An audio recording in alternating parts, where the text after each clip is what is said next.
Willow Creek, Colorado, 1878. A woman's scream shattered the afternoon silence as rough hands tore at her leather purse. But Beatrice Langford wasn't the type to surrender without a fight. What happened next would change two lives forever: a Boston schoolteacher and a weathered cowboy, brought together by violence and courage on a dusty frontier street. Stay with me until the end of this story, and comment what city you're watching from so I can see how far this tale has traveled. This is a story about love born from fire. The afternoon sun hung merciless over Willow Creek, Colorado, turning the main street into a ribbon of white dust and wavering heat. It was the kind of day that made sensible folks seek shade and cold water, the kind that stretched time thin as paper. Beatrice Langford stepped down from the Denver and Rio Grande Railroad coach with her carpetbag in one hand and her leather purse clutched tight in the other, squinting against the brutal glare that seemed to bounce off every surface. She'd traveled 3 days from Boston, and every mile had stripped away another layer of the refined world she'd known. Gone were the cobblestone streets, the gas lamps, the orderly flow of proper society. Here, at the edge of civilization, the rules were different. She could feel it in the way men stared, not with the polite, averting glances of Eastern gentlemen, but with open curiosity, sometimes hunger. Beatrice was 32 years old, which made her a spinster by conventional standards, but she'd never much cared for convention. She stood 5 feet 6 inches tall, with dark hair pinned severely back from a face that was more handsome than pretty, strong cheekbones, a determined chin, and gray eyes that had learned long ago not to flinch. She wore a practical traveling dress of dark blue wool, dusty now from the journey, and boots that had seen better days. The town of Willow Creek sprawled before her like something from a dime novel, though considerably less romantic in reality. False-fronted buildings lined the main street: a general store, a saloon called the Silver Dollar, a barber shop, a hotel that optimistically called itself the Grand Continental. Everything looked temporary, as if the whole place might blow away in a strong wind, which, given the dust devils she'd seen whirling across the prairie, wasn't entirely implausible. She'd come here to teach. The advertisement at the Boston Gazette had been terse but compelling. School teacher wanted. Willow Creek, Colorado territory. Must be of strong character and willing constitution. The salary offered was modest, but it came with room and board, and more importantly, it came with escape. Escape from her sister's pitying looks, from the marriage proposals of widowers seeking unpaid housekeepers, from the suffocating certainty that her life had already been written and all that remained was to live out its predictable chapters. The West promised something different. Danger, perhaps. Hardship, certainly, but also possibility. Beatrice adjusted her grip on the carpetbag and started down the street, searching for the boarding house where she'd been told a room awaited her. Mrs. Abernathy's respectable lodgings for ladies, the letter had said, 2 blocks past the church. She was halfway down the street when she heard the hoofbeats. They came fast, too fast for the crowded street. Beatrice turned, and in that split second saw a horse bearing down on her, its rider bent low over the saddle. The man wore a bandana pulled up over his nose and mouth, and his eyes, the only part of his face visible beneath his hat, were fixed on her purse with predatory intensity. Later, people would ask her why she didn't just let go of the bag, why she didn't step aside, surrender the purse, avoid the confrontation. But in that moment, with dust billowing and danger charging toward her, Beatrice Langford made a choice that came from somewhere deeper than reason. That purse contained $243, every cent she'd saved from 5 years of tutoring wealthy children, every penny she'd squirreled away while living in her sister's house. It represented her independence, her future, her ability to survive in this harsh country if teaching didn't work out. And she'd be damned if she'd hand it over to some masked coward. As the horse thundered past, the rider leaned down and grabbed for the purse strap. But instead of releasing it, Beatrice held on. The momentum yanked her off her feet and dragged her several yards through the dust. She felt her dress tear, felt gravel bite into her shoulder, but she didn't let go. "Get off!" she screamed, finding her feet and pulling back hard on the strap. "It's mine!" The bandit tried to wrench the purse free, but Beatrice had hooked her arm through the strap and was pulling with all her considerable strength. The horse, confused by the conflicting signals, began to dance sideways. That was when Beatrice saw her opportunity. She released one hand from the purse and grabbed the rider's ankle, twisting hard. The man shouted in surprise and pain, losing his balance. His grip on the purse loosened. Around them, the street had erupted in shouts. Men poured out of the saloon and general store, but no one moved to help. This was entertainment, a spectacle. The crazy Eastern woman fighting a horse thief in the middle of the street. The bandit recovered quickly, kicking out with his free leg and catching Beatrice in the shoulder. Pain exploded through her, but she didn't fall. Instead, she lunged forward and did something that would shock the town for weeks to come. She sank her teeth into the man's calf. He howled, a sound of genuine anguish, and jerked his leg back so hard he nearly fell from the saddle. In that moment of distraction, Beatrice gave one final desperate yank on the purse strap. The leather gave way. The bandit tumbled backward, hit the ground hard, and scrambled to his feet. For a moment their eyes met, his shocked and furious, hers blazing with triumph and rage. Then he spat in the dust, grabbed his horse's trailing reins, and vaulted back into the saddle. "Crazy bitch," he snarled, and wheeled the horse around. Beatrice stood in the center of the street, breathing hard, her purse clutched to her chest. Blood trickled from scrapes on her palms and arms. Her hair had come loose from its pins and hung in wild tangles around her face. Her dress was torn at the shoulder, and she'd lost a button from her collar. She'd never felt more alive. The bandit kicked his horse into a gallop, heading for the edge of town.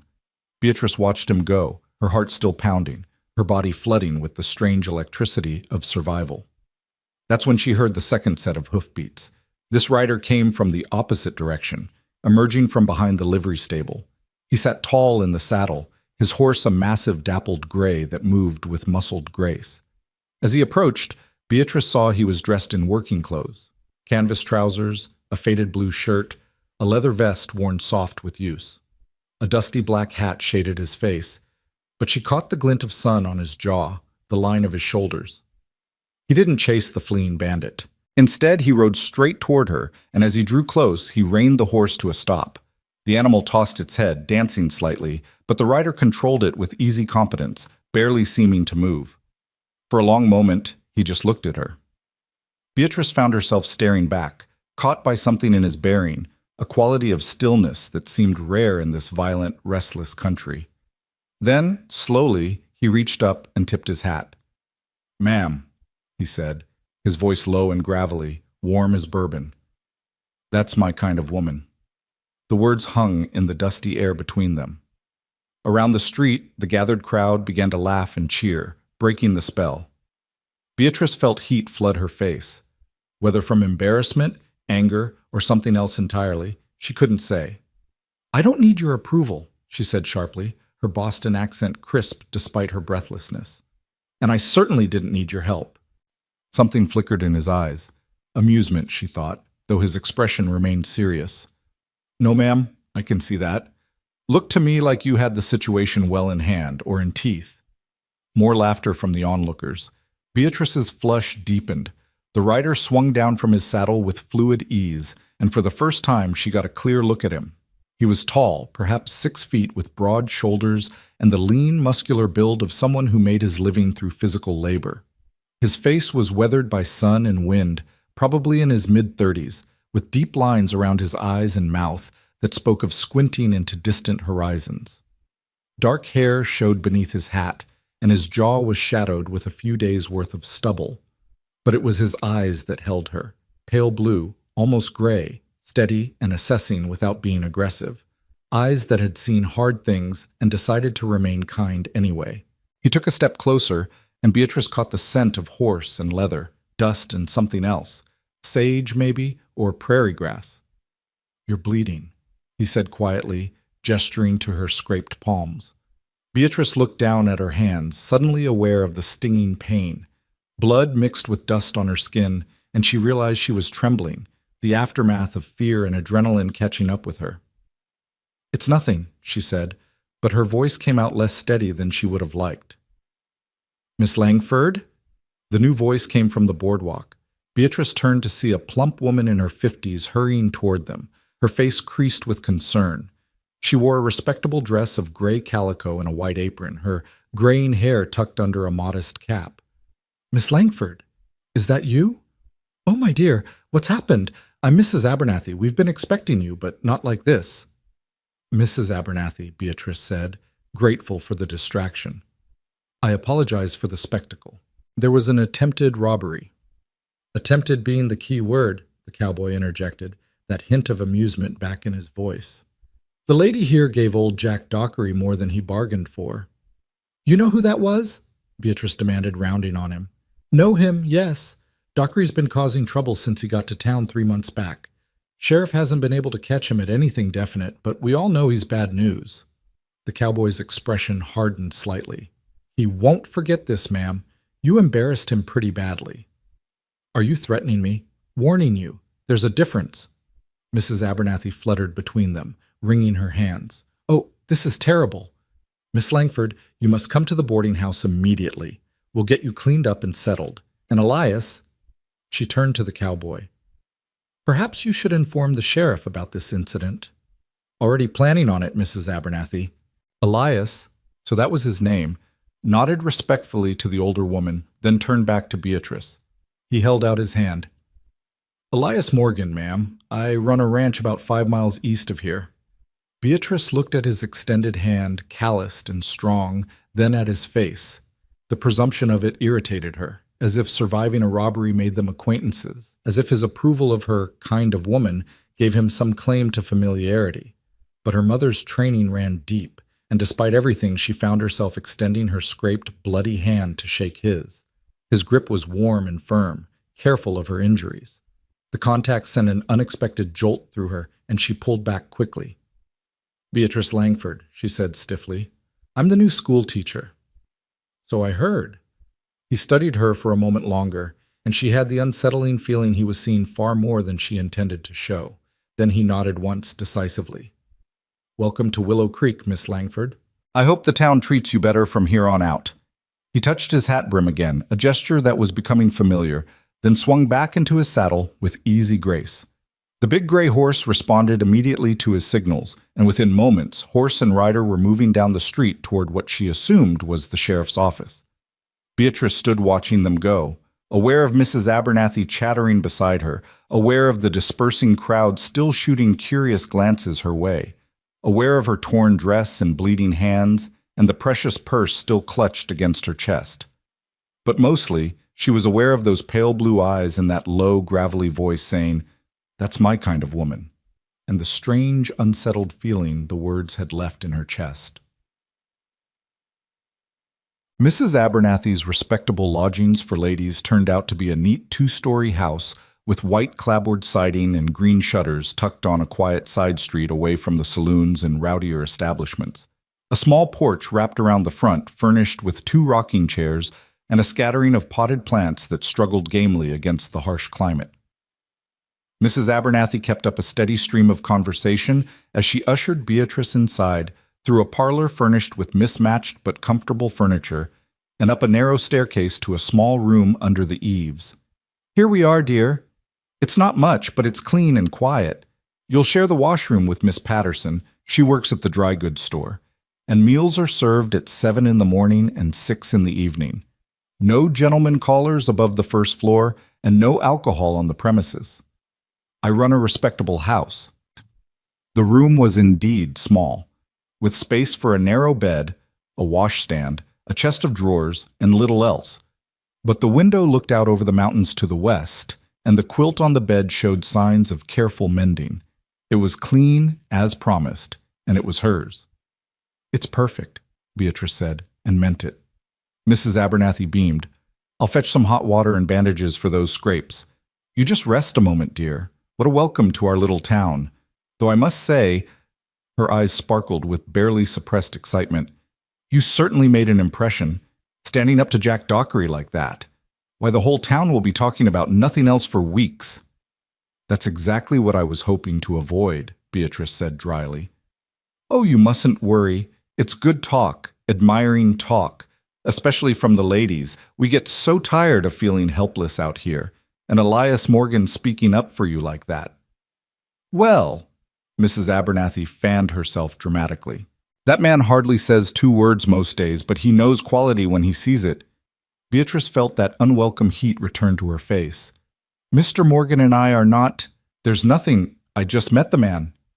Of course, of course.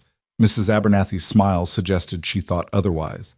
Still, he's a good man, Miss Langford, one of the best.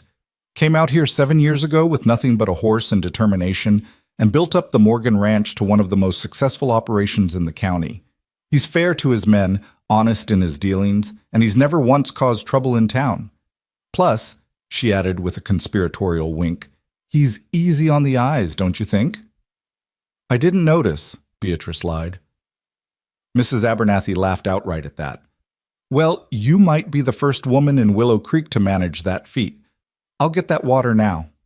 She bustled out, leaving Beatrice alone in the small room. Beatrice set down her carpetbag and purse, then sank onto the edge of the bed. Now that the excitement had passed, exhaustion crashed over her like a wave.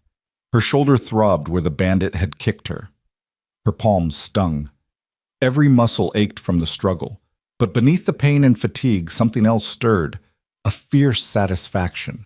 She'd fought for what was hers and won. She'd stood her ground in this harsh new world and proved she could survive it. The memory of Elias Morgan's voice echoed in her mind. That's my kind of woman. She should have been offended by the presumption, by the casual claim implied in those words, and part of her was. But another part, a part she didn't particularly want to examine, felt something warmer, pride maybe, recognition. Beatrice stood and went to the window, looking out over the town. In the distance, mountains rose against the sky, their peaks still touched with snow despite the summer heat. The landscape was vast and empty and beautiful in a way that made her chest tight. This was her new home, her new life, and she'd be damned if she'd let one masked bandit or one presumptuous cowboy dictate how it unfolded. Mrs. Abernathy returned with hot water, bandages, and a bottle of carbolic acid for the wounds. As she cleaned and dressed Beatrice's scrapes, she continued her steady flow of information about the town and its inhabitants. Now, the schoolhouse is just 3 blocks west of here. You can't miss it. It's the only building in town with a bell tower, though the bell itself cracked 2 years ago and we haven't had funds to replace it. The previous teacher, Miss Thornton, left rather abruptly to marry a prospector who'd struck silver up in Leadville. Left us in quite a bind, I don't mind saying. We've been without a proper teacher for almost 4 months now. The children have been running wild, of course. Most of the families try to keep up with lessons at home, but farming and ranching don't leave much time for education. There are about 20 children of school age in town and the surrounding ranches, though you'll be lucky to see more than a dozen on any given day. The older boys especially, they're needed for work, and convincing their fathers to spare them even a few hours a week is like pulling teeth. What about the school board? Beatrice asked. Who will I be reporting to? Oh, we have a board, such as it is. Reverend Hutchins chairs it. He's a good man, though perhaps a bit old-fashioned in his views. Then there's Mayor Donovan, Mr. Chen, who runs the general store, and Mrs. Blackwood, the banker's wife. They'll want to meet with you tomorrow morning at the schoolhouse, I expect. Make sure you're suitable for the position. Mrs. Abernathy sniffed. As if fighting off a bandit didn't prove you're more than suitable. Beatrice smiled despite her fatigue. I hope they see it that way. They'd be fools not to. Now, you rest for a bit. Dinner is at 6, as I said. We're having beef stew, nothing fancy, but it's hearty.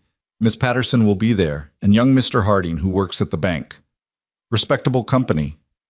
Mrs. Abernathy gathered up the soiled bandages and headed for the door, then paused. Oh, one more thing. The school board meets at 9 tomorrow morning. I'd suggest wearing your most conservative dress and pinning that hair up tight. Reverend Hutchins sets great store by proper appearance. After Mrs. Abernathy left, Beatrice unpacked her few belongings, wincing as her scraped palms protested the work. 2 more dresses, 1 dark green, 1 brown, both equally severe. A nightgown. Undergarments. A packet of letters from her sister that she probably wouldn't read. Her teaching certificate from the Boston Normal School. A daguerreotype of her parents, both dead now for 5 years. And at the bottom of the bag, wrapped carefully in cloth, 3 books. Shakespeare's sonnets, Whitman's Leaves of Grass, and a well-worn copy of Jane Eyre. Not exactly frontier reading, but they were the books she'd returned to again and again in her life. The ones that had shaped her understanding of what it meant to be fully human. She arranged them on the chest of drawers, a small gesture of claiming this space as her own. The afternoon stretched long and hot. Beatrice tried to rest, but her mind was too active, replaying the attack, analyzing what she could have done differently, wondering what tomorrow's meeting would bring. Finally, she gave up and went to the window, watching the life of the town unfold below. Wagons rumbled past. Children chased a dog down the street. A woman in a faded dress swept the boardwalk in front of what looked like a dress shop. Ordinary life, the same in its essentials as any small town back east, but with a rough edge that Boston had long since smoothed away. She found herself scanning the street for a tall figure on a gray horse, and caught herself with irritation. What did it matter where Elias Morgan was or what he was doing? He was nothing to her, a stranger who'd witnessed an embarrassing incident, nothing more. But her mind kept circling back to the way he'd looked at her, not with pity or shock or disapproval, but with something that might have been respect. And that low voice, "That's my kind of woman." What kind of woman was that exactly? The kind who fought for what was hers? The kind who didn't know when to let go? The kind who was too stubborn to accept help even when it was offered? Beatrice shook her head, annoyed at herself. It didn't matter. She was here to teach, to build a new life on her own terms. Romance, if that's what her body's unwelcome reaction had been, wasn't part of the plan. She'd seen too many capable women lose themselves in marriage, subsume their dreams and ambitions to their husband's needs. She would not be that woman. Oh, dinner at Mrs. Abernathy's table was a surprisingly pleasant affair. Miss Patterson turned out to be a cheerful young woman of about 25, with red hair and a spattering of freckles across her nose. Mr. Harding was older, perhaps 40, thin and nervous with ink-stained fingers and a tendency to stutter when directly addressed. The beef stew was indeed hearty, and Mrs. Abernathy kept the conversation flowing with practiced ease, steering away from any mention of the afternoon's excitement. Instead, they discussed the upcoming church social, the new catalog that had arrived at the general store, and whether the railroad might extend its line further west. After dinner, Beatrice excused herself and returned to her room. The sun was setting, painting the mountains in shades of gold and pink that took her breath away. She stood at the window watching until the colors faded to purple and the first stars appeared. Tomorrow, she would meet the school board. Tomorrow, her new life would truly begin. But tonight, as she prepared for bed, washing carefully around her bandaged scrapes, she allowed herself one moment of honesty. She touched her fingers to her lips, remembering the jolt that had run through her when Elias Morgan's hand had closed around hers. "That's my kind of woman." Beatrice Langford fell asleep with those words echoing in her mind, and dreamed of vast skies and pale blue eyes that seemed to see straight through to her soul. The morning of the school board meeting dawned clear and bright. Beatrice dressed with particular care in her green dress, the most conservative of her limited wardrobe, and pinned her dark hair into a severe bun at the nape of her neck. Her reflection in the small mirror showed a respectable, competent woman, exactly the image she wanted to project. The scrapes on her palms had scabbed over during the night, and while her shoulder was stiff and sore, it was nothing that would impair her ability to teach. She flexed her fingers experimentally, then picked up her reticule and teaching certificate. Mrs. Abernathy had breakfast waiting, eggs and toast and strong coffee that drove away the last cobwebs of sleep. "You look perfect, dear," Mrs. Abernathy pronounced. "Very professional. Though you might want to wear gloves to hide those scrapes. Some people might think them unladylike." Beatrice had brought one pair of good gloves, saved for special occasions. She slipped them on, wincing slightly as the fabric pressed against her healing palms. A small price to pay for respectability. The schoolhouse was easy to find, just as Mrs. Abernathy had promised. It stood at the edge of town, a simple wooden structure with the promised bell tower rising above. Someone had painted it white once, but the color had faded and peeled under the relentless sun. A small yard surrounded the building, currently overrun with prairie grass and wildflowers. Beatrice arrived 10 minutes early, as was proper, and found the door standing open. Inside, the single room was larger than she'd expected, with rough wooden benches arranged in rows facing a battered desk. A chalkboard hung on the front wall, cracked but serviceable. Windows on both sides let in the morning light. 4 people waited for her, arranged in a semicircle of chairs near the front. The eldest was clearly Reverend Hutchins, a tall, spare man with white hair and the stern expression of someone who'd spent his life wrestling with sin and finding it disappointingly prevalent. He wore a black suit that had seen better days, and his collar was so stiff it looked uncomfortable. Beside him sat a jovial-looking man with mutton-chop whiskers and a substantial belly straining against his vest buttons. Mayor Donovan, she presumed. Next to him was a Chinese man of middle years, dressed Western style, but with a long queue down his back. Mr. Chen from the general store.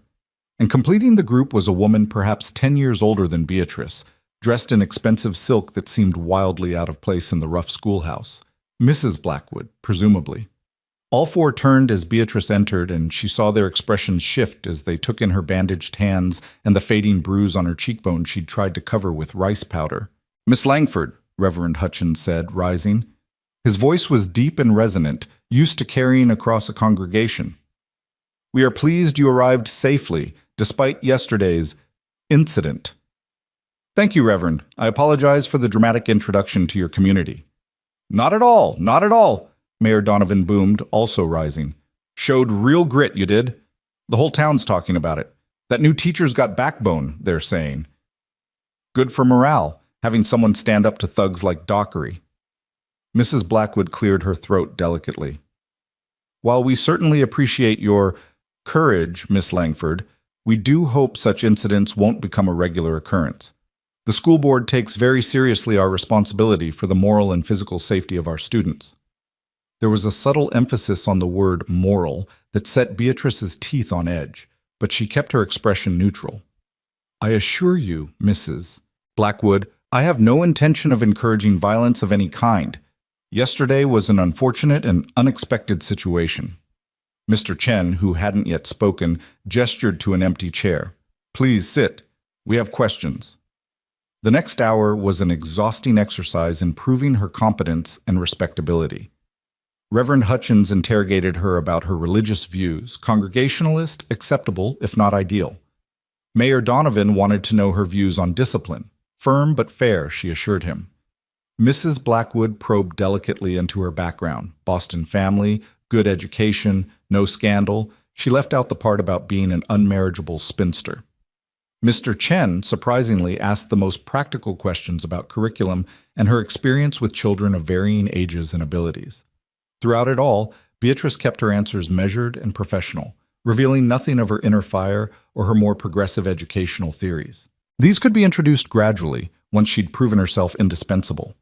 Finally, Reverend Hutchins folded his hands and fixed her with a penetrating stare. "Miss Langford, you come highly recommended, and your credentials are impressive.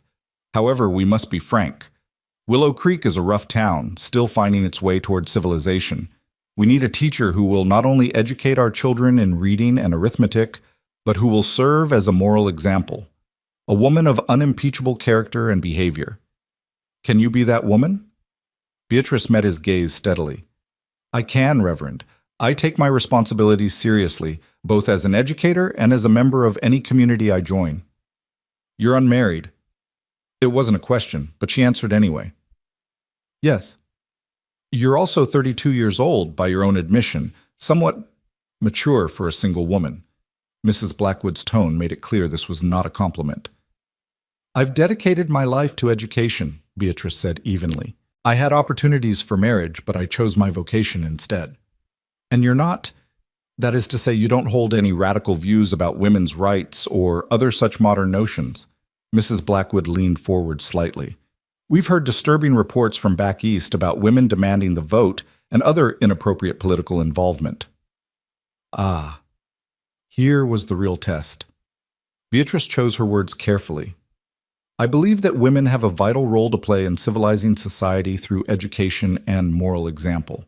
As for politics, I leave such matters to those with more knowledge of public affairs than myself." It was a careful non-answer that seemed to satisfy Mrs. Blackwood, though Beatrice felt a twinge of guilt at the evasion. She did believe women should have the vote, passionately, but she also believed that children deserved education, and if she had to keep her more progressive views quiet in order to provide that education, so be it. "Well," Mayor Donovan said, slapping his thighs decisively, "I think Miss Langford here is exactly what we need. Shows courage, knows her books, and she's already famous in town. Why, half the families will send their children just to meet the lady who fought off Jack Dockery." "I concur," Mr. Chen said quietly. "We need teacher. Miss Langford is qualified. She should start soon. Reverend Hutchins looked less convinced, but finally nodded. Very well. Miss Langford, welcome to Willow Creek School. You'll begin on Monday. That gives you 4 days to prepare the classroom and familiarize yourself with the materials we have available. Your salary will be $30 per month, paid quarterly. Mrs. Abernathy's lodging will be paid separately by the town. Are these terms acceptable? Perfectly acceptable. Thank you. Mrs. Blackwood stood, smoothing her silk skirts. I'll have my daughter Emily attend starting Monday. She's 11 and quite advanced for her age. I trust you'll be able to challenge her appropriately. I'll do my best, Beatrice said, recognizing the subtext. Mrs. Blackwood expected special treatment for her daughter. After the board members left, Beatrice stood alone in the schoolhouse, looking around at what would become her domain. $30 a month wasn't much, barely more than she'd made tutoring in Boston, but it was hers, earned by her own labor. And this room, shabby as it was, represented possibility. She spent the rest of the morning exploring her new workplace. The desk drawers yielded a few pieces of chalk, some badly worn slates, a collection of primers in various stages of decay, and a copy of McGuffey's Reader so ancient it might have been used in the original 13 colonies. A locked cupboard presumably held additional supplies, but she didn't have the key yet. The schoolhouse had its own well in the yard, and a small shed that served as an outhouse. Rough, but functional.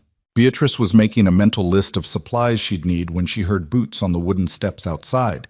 She turned, expecting perhaps Mayor Donovan or Mr. Chen with the key to the supply cupboard. Instead, Elias Morgan filled the doorway. He'd taken his hat off, and she could see his dark hair was longer than was fashionable, curling slightly at his collar. In the clear morning light, his weathered face seemed younger than she'd first thought, probably no more than 35. He held his hat in one hand and a bundle wrapped in cloth in the other. "Mr. Morgan," Beatrice said, annoyed at the way her pulse had quickened. "I'm surprised to see you. Don't you have a ranch to run?" "Got men for that." He stepped inside, his eyes adjusting to the dimmer interior. "Heard you met with the school board this morning. Figured you might need some practical supplies they forgot to mention." He set the bundle on her desk and unwrapped it to reveal a collection of items. A good piece of chalk, not the broken stubs she'd found in the drawer. A sturdy leather strap, for discipline, she realized with a slight grimace. A handful of pencils, and a small leather-bound book. "That's a roll book," he said, noticing her gaze. "For attendance. The last teacher never kept one, but it might be useful for you, especially with the ranch families. Helps track which children are coming regularly and which ones are being kept home for work." Beatrice picked up the book, running her gloved fingers over the smooth leather. It was a thoughtful gift, practical and well considered. "Thank you," she said, and was surprised to find she meant it sincerely. "This is kind of you, Mr. Morgan." "Elias." He shifted his weight slightly, suddenly seeming less comfortable. "And it's not just kindness. I have a vested interest in the school." "Oh?" Beatrice raised an eyebrow. "Do you have children I should know about?" "No. No wife, no children." He said it simply, stating facts. "But I employ 15 men at the ranch, and most of them can't read. I can teach them basic arithmetic for ranch accounts, but reading and writing, that's beyond me. Was hoping maybe you'd consider evening classes for adults. I'd pay for materials, and I'd make sure my men attended." It was an unexpected proposal, and an intriguing one. Beatrice set down the roll book and studied him more carefully. "You read and write," she observed. "Your note to Mrs. Abernathy arranging these supplies was well written." "Wasn't always that way." Elias looked past her, out the window toward the mountains. "Grew up poor as dirt in Missouri. My pa was a sharecropper, couldn't read a word. Figured I'd follow the same path. But when I was about 12, there was a teacher came through, young man, fresh from some college back east. He'd sit up under a tree every afternoon and teach anyone who'd sit still long enough. Most folks weren't interested, but I was." His voice had taken on a reflective quality, remembering. "Changed my life, learning to read. Suddenly I could understand contracts, keep proper accounts, read about places I'd never been. That teacher stayed maybe 3 months before moving on, but he gave me tools I've used every day since. Figured I owe him a debt I can't repay, but maybe I can pass it forward. Help my men get the same chance I did." Beatrice felt something shift in her chest, a softening she hadn't anticipated. Here was a man who understood what she understood, that education wasn't just about memorizing facts, but about opening doors, expanding possibilities, fundamentally changing what a life could be. "I'd be happy to offer evening classes," she said quietly, "though I'll need to establish the day school first, make sure I'm meeting the board's expectations. Perhaps in a few weeks?" "That'd be fine." Elias turned back to her, and their eyes met. The pale blue of his gaze seemed to see more than she wanted to reveal. "I also came to warn you. Jack Dockery's been shooting his mouth off at the Silver Dollar, saying you made him look like a fool, saying you'll regret it. Sheriff talked to him, but there's not much he can do without an actual crime being committed." Beatrice felt a chill despite the warm morning air. "Is he likely to try something?" "Hard to say. Dockery's a bully and a thief, but I don't know if he's violent beyond that. Still, might be wise to take precautions. Don't walk alone after dark. Vary your routes to and from the schoolhouse, and—" He hesitated, then reached behind his back and pulled out a small pistol, which he set on her desk. "Consider learning to use this." Beatrice stared at the gun. It was small, designed for a woman's hand, with an elegant pearl handle that seemed at odds with its deadly purpose. I don't know how to shoot." "I could teach you." Elias said it simply, as if offering to teach her to ride a horse or play checkers. "Sunday afternoon, if you're willing. My ranch isn't far. You could ride out. I'd give you a few lessons, have you back to town before dark. Mrs. Abernathy could chaperone if you're worried about propriety." It was a reasonable offer, practical even, but Beatrice heard the echo of Mrs. Blackwood's questions about her character, felt the weight of the school board's expectations. "I appreciate the offer, Mr. Morgan, Elias, but I think it would be unwise. I'm new here, and I need to establish my reputation as a sober, respectable woman. Being seen riding out to a bachelor's ranch, even with a chaperone, would undermine that." Something flickered across his face. Disappointment, maybe, or frustration. But he nodded. "Fair enough, but take the gun anyway. Keep it in your desk drawer at school and in your room at night, just in case. I wouldn't know how to use it even if I wanted to. It's simple. Point and pull the trigger. At close range, you don't even need to aim well." He demonstrated with empty hands, his movements practiced and efficient. "Safety's here. Keep it on unless you're actually intending to shoot. It holds 6 rounds. I'll leave extra ammunition." He produced a small box of bullets from his vest pocket and set them beside the gun. Then he stepped back, giving her space. "Your choice, Miss Langford. But out here, being practical often matters more than being proper. Something to think about." With that, he settled his hat back on his head, tipped it to her in that now familiar gesture, and walked out of the schoolhouse. Beatrice stood for a long moment, staring at the gun on her desk. Everything in her Boston upbringing recoiled from it. Nice women didn't handle weapons, didn't prepare for violence, didn't acknowledge the brutality that lurked beneath civilization's thin veneer. But she wasn't in Boston anymore. Finally, carefully, she picked up the pistol. It was heavier than she'd expected, cold metal warming slowly under her gloved hands. She found the safety mechanism Elias had indicated and made sure it was engaged, then placed the gun in the bottom drawer of her desk, covering it with some old papers. Out of sight, but accessible. Respectable, but practical. Just like she would have to be, she thought, if she was going to survive out here. The rest of the day passed in a blur of practical tasks, taking inventory of the few books and supplies available, planning her first week's lessons, scrubbing the worst of the grime from the windows and desks. By the time the sun started its descent toward the mountains, Beatrice was exhausted, dusty, and oddly satisfied. She locked the schoolhouse door behind her. The key had been delivered by Mr. Chen in the afternoon, along with a slate of information about which children to expect, and started back toward Mrs. Abernathy's. The street was quieter now, the afternoon heat driving most people indoors. Beatrice walked slowly, savoring the relatively cool air, watching the long shadows stretch across the dusty road. She was almost to the boarding house when she heard the voice. "Well, well, if it ain't the biting lady." Beatrice stopped, her heart suddenly pounding. Jack Dockery leaned against the wall of the dress shop, his arms crossed over his chest. In the slanting light, she could see his face clearly for the first time, thin and sharp-featured, with mean little eyes and a weak chin. The kind of man who needed to prey on others to feel strong. Mr. Dockery, she said evenly, keeping her voice calm despite her racing pulse. I have nothing to say to you. That's real unfriendly. He pushed off from the wall and took a step toward her. Especially since you owe me an apology. I owe you nothing. See, that's where you're wrong. Another step. He was close enough now that she could smell the whiskey on his breath, see the yellowed teeth behind his sneer. You embarrassed me in front of the whole town. Made me look weak. Can't let that stand, can I? Beatrice's mind raced.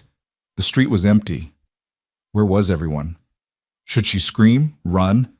Her hand moved instinctively toward her reticule, but the gun was back at the schoolhouse, useless.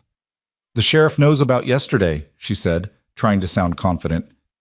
If anything happens to me, you'll be the first person he suspects. Dockery laughed, a harsh, ugly sound. Sheriff can suspect all he wants. Can't prove nothing without evidence, can he? And accidents happen all the time out here.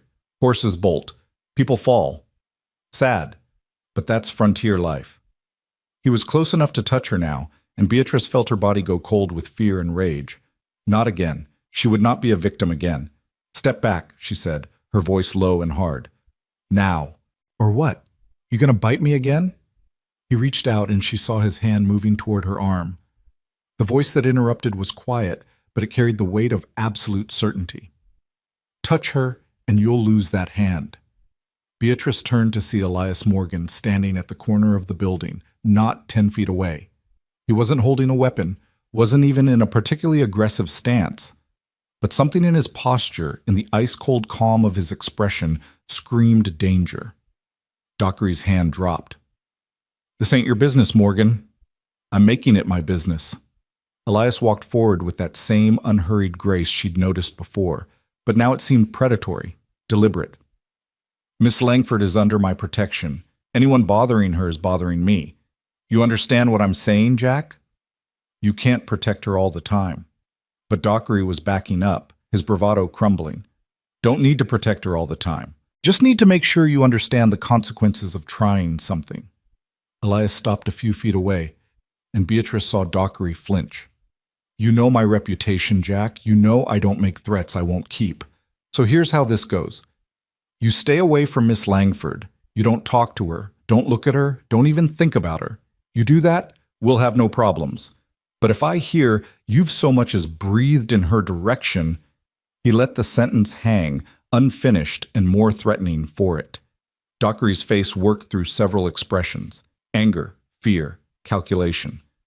Finally, he spat in the dust at their feet and stalked away, his shoulders hunched with impotent rage. Elias watched him go, his expression never changing. Only when Dockery had turned the corner and disappeared from sight did he turn to Beatrice. You all right? Beatrice found she was shaking, her carefully maintained composure finally cracking. Yes. Thank you. I don't know what would have happened if you hadn't. Don't think about it. His voice had softened, returned to that low, gravelly warmth. Come on. I'll walk you back to Mrs. Abernathy's. They walked in silence for a while, Beatrice trying to get her breathing under control, Elias simply present beside her. His nearness was oddly comforting, solid and real in a way that steadied her. How did you happen to be there? She finally asked. Wasn't happenstance. I've been keeping an eye out, making sure Dockery didn't try something stupid. He glanced at her. Didn't mean to hover, but I figured you'd rather have me there than not. I would have rather not needed rescuing at all. Yes, ma'am, but needing help and accepting it aren't weaknesses, just facts of life out here. They'd reached the boarding house. Beatrice stopped at the bottom of the porch steps and turned to face him. In the fading light, his eyes looked almost silver. Thank you, Elias, truly. You're welcome. He started to turn away, then stopped. Miss Langford, Beatrice, I meant what I said about teaching you to shoot. Not saying you need to come to my ranch if you're worried about talk, but maybe there's somewhere closer, somewhere more public. The sheriff might have a place we could use, worth thinking about. Beatrice looked at him, this weathered cowboy who read books and valued education, who twice now appeared when she needed help, who seemed to understand the balance between independence and practicality she was trying to strike. Yes, she heard herself say, it's worth thinking about. His smile was slow but genuine, transforming his serious face into something warmer, more open. Good. Get some rest. Monday's coming, and those children are going to test you hard. They always do with a new teacher. He tipped his hat one more time and walked away into the gathering dusk, his long stride eating up the distance. Beatrice stood watching until he disappeared, her heart still racing but no longer from fear. "That's my kind of woman," he'd said. And God help her, she was starting to wonder if he might be her kind of man. Mrs. Abernathy was waiting in the parlor when Beatrice came through the door, her face creased with concern that smoothed into relief the moment she saw her boarder was unharmed. "Oh, thank goodness! Mr. Patterson from the barber shop came running over to say there'd been words between you and that Dockery fellow on the street. I was about to send for the sheriff." "It's all right," Beatrice assured her, though her hands were still trembling slightly. "Mr. Morgan intervened before anything could happen." Elias Morgan. Mrs. Abernathy's expression shifted into something knowing and pleased. "That man has been hovering around you like a mother hen with one chick. Don't think I haven't noticed." "He's simply being neighborly." "Neighborly?" Mrs. Abernathy laughed softly. "Dear, I've known Elias Morgan for 7 years, and I've never seen him be neighborly to anyone except his horses and his ranch hands. If he's taking an interest in your welfare, it means something." Beatrice felt heat rise in her cheeks. "Mrs. Abernathy, I'm here to teach, not to entangle myself in romantic complications." "Who said anything about complications? Sometimes the best things in life are the simplest. A good man, a shared purpose, a little affection. Nothing complicated about that." The older woman patted Beatrice's arm. "But I won't push. You've had a long day. Dinner will be ready in an hour. Why don't you rest?" Beatrice climbed the stairs to her small room, grateful for the solitude. She sank onto the bed, her mind churning through the day's events. The school board meeting with its careful interrogation, the dusty schoolhouse that would become her domain, the gun hidden in her desk drawer. And Elias Morgan, appearing twice now at exactly the right moment, his quiet strength both reassuring and unsettling. She'd come west to escape the confines of her old life, to prove she could stand alone. The last thing she needed was to develop feelings for a cowboy who already seemed to think she needed protecting. And yet, that night, Beatrice lay awake long after the house had gone quiet, staring at the ceiling and trying not to think about pale blue eyes and calloused hands, and a voice that said her name like it meant something. Sunday morning arrived with church bells calling the faithful to worship. Beatrice dressed in her brown dress, pinned her hair with extra care, and walked to the white clapboard church at the edge of town with Mrs. Abernathy and the other boarders. The interior was simple but well-maintained, with wooden pews worn smooth by years of use and windows that let in streams of golden light. Reverend Hutchins presided from a pulpit that seemed designed to make him tower over his congregation, his voice rolling out in sonorous waves as he preached about the dangers of pride and the virtues of humility. Beatrice found herself scanning the pews, looking for a familiar tall figure, and caught herself with annoyance. It was none of her business whether Elias Morgan attended church or not. But as the service progressed and the congregation rose for hymns, she couldn't help but notice his absence. In a town this small, everyone knew everyone. His empty pew would be remarked upon. After the service, the churchyard became a social gathering place. Women clustered in groups, exchanging news and recipes. Men stood in looser circles, discussing cattle prices and weather. Children raced between the adults, their Sunday clothes already showing signs of wear. Beatrice found herself surrounded almost immediately by curious townspeople eager to meet the new teacher. A succession of mothers introduced their children, shy little Emma Chen, who clutched her mother's skirts and peeked out with enormous dark eyes. Boisterous Tommy Fitzgerald, who couldn't have been more than 6 and already had the look of a future troublemaker. Sarah and Samuel Kowalski, Polish twins with matching blonde braids and serious expressions. "And this is my Billy," said a tired-looking woman with work-roughened hands and a faded calico dress. "Billy Jenkins. He's 12, and well, he can be a handful. I hope you'll be patient with him, Miss Langford." The boy standing beside her was tall for his age, gangly in that awkward stage between child and man. He had dark hair that fell across his forehead and eyes that held both intelligence and defiance. When he looked at Beatrice, There was challenge in his gaze, as if daring her to try to control him. "I'm sure Billy and I will get along fine," Beatrice said evenly, meeting his stare without flinching. "I find that students do best when they're treated with respect and given interesting work to do." "Billy's had trouble with teachers before," Mrs. Jenkins said apologetically. "He's smart, but he gets bored easy, and then he causes mischief." "Then I'll have to make sure he doesn't get bored." Beatrice smiled at the boy.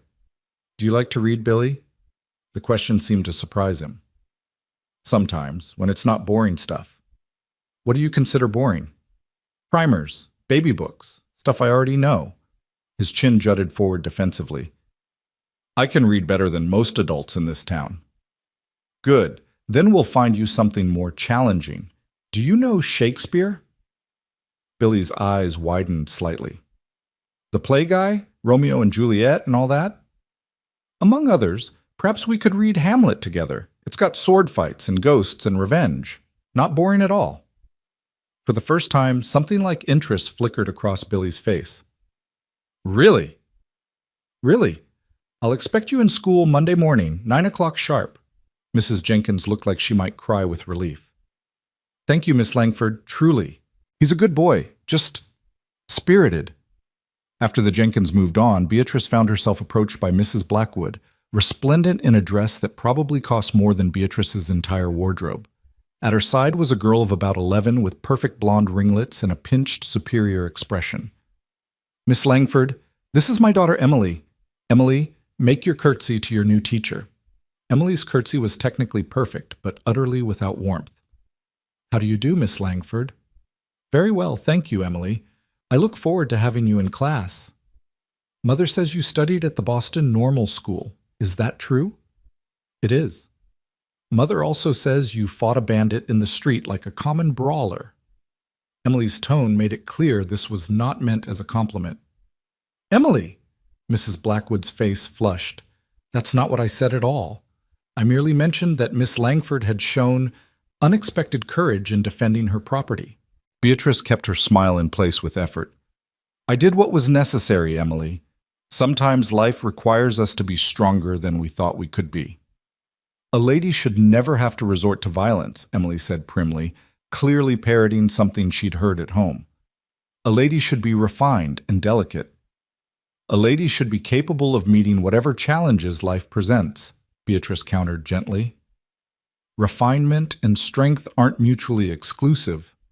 Mrs. Blackwood looked like she wanted to argue, but Mayor Donovan chose that moment to boom across the churchyard. "Miss Langford, got someone here wants to meet you." Beatrice excused herself gratefully and made her way over to where the mayor stood with a lean, weathered man who looked to be in his 60s. He had the bow-legged stance of someone who'd spent his life on horseback, and his face was creased with so many wrinkles it was hard to tell where one ended and another began. "This here's Pete Hawkins," Mayor Donovan said.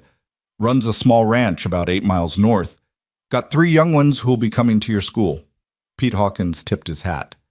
"Pleasure, ma'am. My Martha, that's my wife. She's powerful excited about having a real teacher again. Our kids been doing their lessons at home, but Martha's got her hands full with the baby and the ranch work. She'll be glad to have someone else take over the teaching." "How old are your children, Mr. Hawkins?" "Jesse's 10, Annabelle's 8, and Lucas is 6. They're good kids, mostly. Jesse can be stubborn, but he's got a good heart. Annabelle's the reader. That girl would live in a book if we let her, and Lucas is still learning his letters." "They sound wonderful. Will they be able to attend regularly?" Pete scratched his jaw. "That's the rub, ain't it? Ranch work don't stop for school. I'll do my best to spare 'em most days, but there'll be times, branding season, harvest, if we got sick animals, when I'll need 'em home. Hope that won't be a problem." It was the reality of frontier teaching, Beatrice knew. Children here weren't decorative creatures to be refined and educated. They were necessary labor, contributors to their family's survival. She'd have to work around the rhythms of ranch and farm life if she wanted to reach them at all. "I understand, Mr. Hawkins. We'll make it work. Perhaps on the days they can't attend, I could send lessons home with them. That way they won't fall too far behind." The old rancher's face brightened. "That'd be mighty kind of you, Miss Langford. Mighty kind indeed." The conversations continued, a parade of parents and children each with their own hopes and concerns. Beatrice met them all, making mental notes, beginning to build a picture of the community she'd be serving. What she didn't meet, she noticed, was Elias Morgan. Later, as the crowd began to disperse and families headed home for Sunday dinner, Beatrice found herself standing with Mrs. Abernathy in the shade of a cottonwood tree. "You handled that well," the older woman said approvingly. "Parents can be more challenging than children sometimes. They're protective. It's understandable." Beatrice watched the last few families climb into wagons and head out of town. "Mrs. Abernathy, may I ask you something?" "Of course, dear." "Mr. Morgan, Elias, does he attend church?" Mrs. Abernathy's expression became thoughtful. "Sometimes, not as regularly as Reverend Hutchins would like, but Elias has his own relationship with the Almighty, I think. He works hard all week, and Sunday's often his only day to catch up on ranch business. Plus," she hesitated, then continued, "I don't think he feels entirely comfortable in the Reverend's congregation." "Why not?" "Reverend Hutchins is a good man, but he's old-fashioned in his views. Very concerned with social hierarchies, proper behavior, knowing one's place. Elias doesn't fit neatly into any category. He's not educated in the formal sense, but he's widely read. He's not wealthy, but he's successful. He treats his ranch hands, including the Mexican and Chinese workers, like human beings worthy of respect, which some folks find unusual." Mrs. Abernathy sighed. The reverends preached more than one sermon about the proper order of society that seemed aimed directly at Elias's practices. Beatrice felt something shift in her understanding of the man. He hires Chinese and Mexican workers? He hires whoever can do the job well and treats them all the same. Pays fair wages, provides decent housing, doesn't tolerate abuse. Revolutionary concepts, apparently. Mrs. Abernathy's tone was dry. It's one reason his ranch does so well. Good workers stay when they're treated with dignity, but it's also why some of the better families in town look at him sideways. "I see. Do you?" Mrs. Abernathy studied her. "Because if you're thinking of accepting his attentions, you should know it might complicate your position. The school board values propriety above almost everything else. Association with someone who challenges social conventions could be problematic." Beatrice felt a flash of irritation. "I'm not accepting his attentions. We barely know each other." "Yet," Mrs. Abernathy smiled. "Come along, dear. Sunday dinner won't cook itself." Monday morning dawned clear and bright, and Beatrice woke with her stomach tied in knots.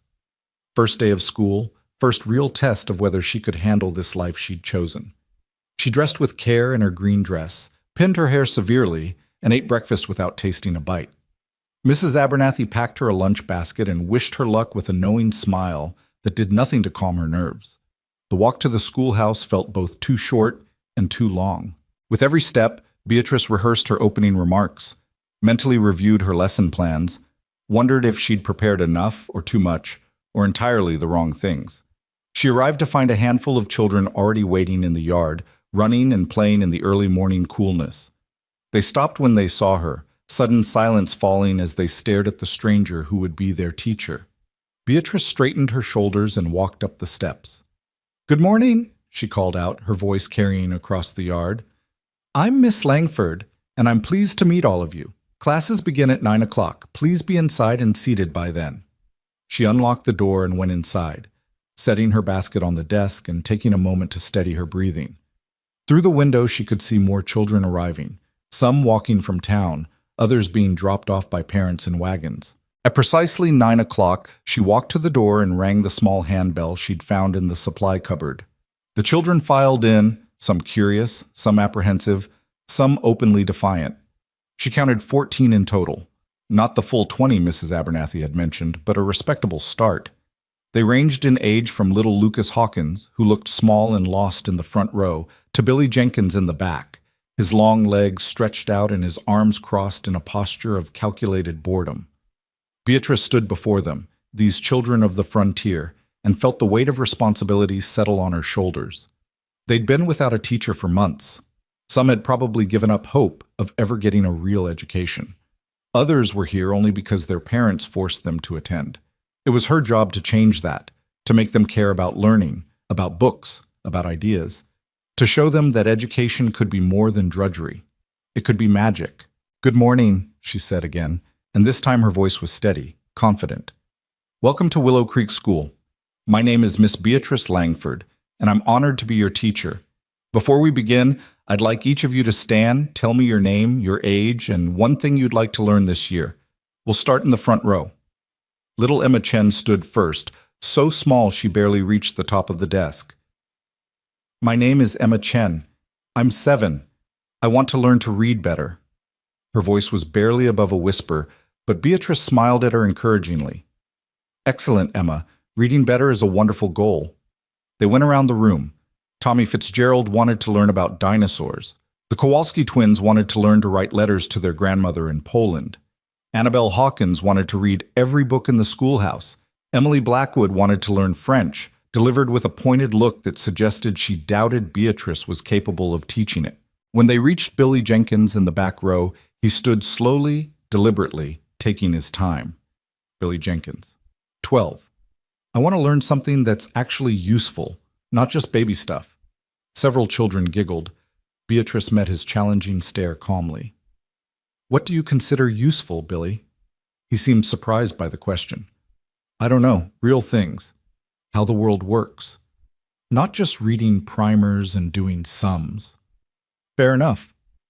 This year, among other things, we'll study natural science, geography, history, literature, mathematics, and composition. We'll read Shakespeare, as I promised.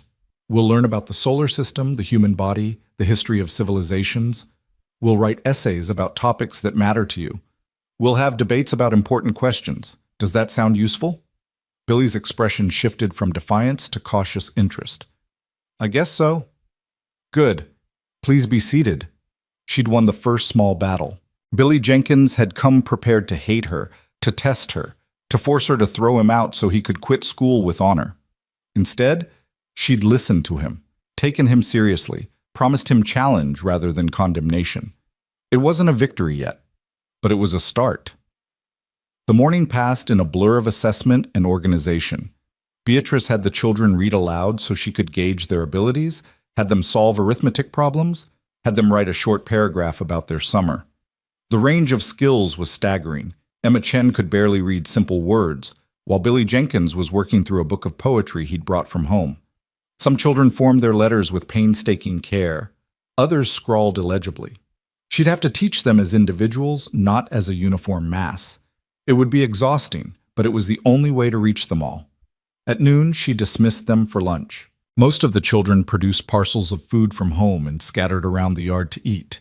Beatrice sat at her desk, eating the sandwiches Mrs. Abernathy had packed, and tried not to feel overwhelmed by the task before her. She was reviewing her afternoon lesson plans when a shadow fell across her desk. She looked up to find Billy Jenkins standing there, his expression uncertain. "Miss Langford, can I ask you something?" "Of course, Billy." "Did you really bite that bandit, like everyone's saying?" So much for keeping her reputation untarnished. "Yes, I did." "Why?" It was a fair question. Beatrice set down her sandwich and considered her answer carefully. "Because he was trying to take something that belonged to me, and I wasn't willing to let him have it without a fight. Sometimes, Billy, standing up for yourself means doing things that aren't pretty or proper. It means fighting back even when you're scared, even when you might lose." Billy nodded slowly, absorbing this. "My pa says women shouldn't fight, says it's unnatural." "What do you think?" The question clearly surprised him. I think maybe women should be able to fight if they need to. Seems wrong that only men get to defend themselves." "I agree. And I think men and women both should fight for things that matter. Their property, their families, their dignity, their right to an education." She held his gaze. "You're smart, Billy. Smart enough to think for yourself, to question what you're told, to form your own opinions. That's a gift, but it's also a responsibility. Being smart means you have to work even harder, learn even more, challenge yourself even when it's uncomfortable." "Is that why you came out here? To challenge yourself?" Perceptive boy. "Partly. I came here because I believed I could make a difference. Because I wanted to help children like you reach their full potential. and because I wanted to prove to myself that I was brave enough to build a new life. Are you scared? Terrified, Beatrice admitted. Every day. But being scared doesn't mean you stop trying. It just means you have to try harder. Billy thought about this for a long moment. Then he nodded once, decisively, and walked back outside to finish his lunch. Beatrice watched him go, feeling like she'd just passed some crucial test she hadn't known she was taking.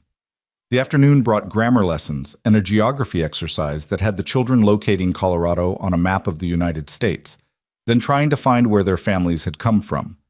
Tommy Fitzgerald's people were from Ireland, the Kowalskis from Poland, Emma Chen's parents from China.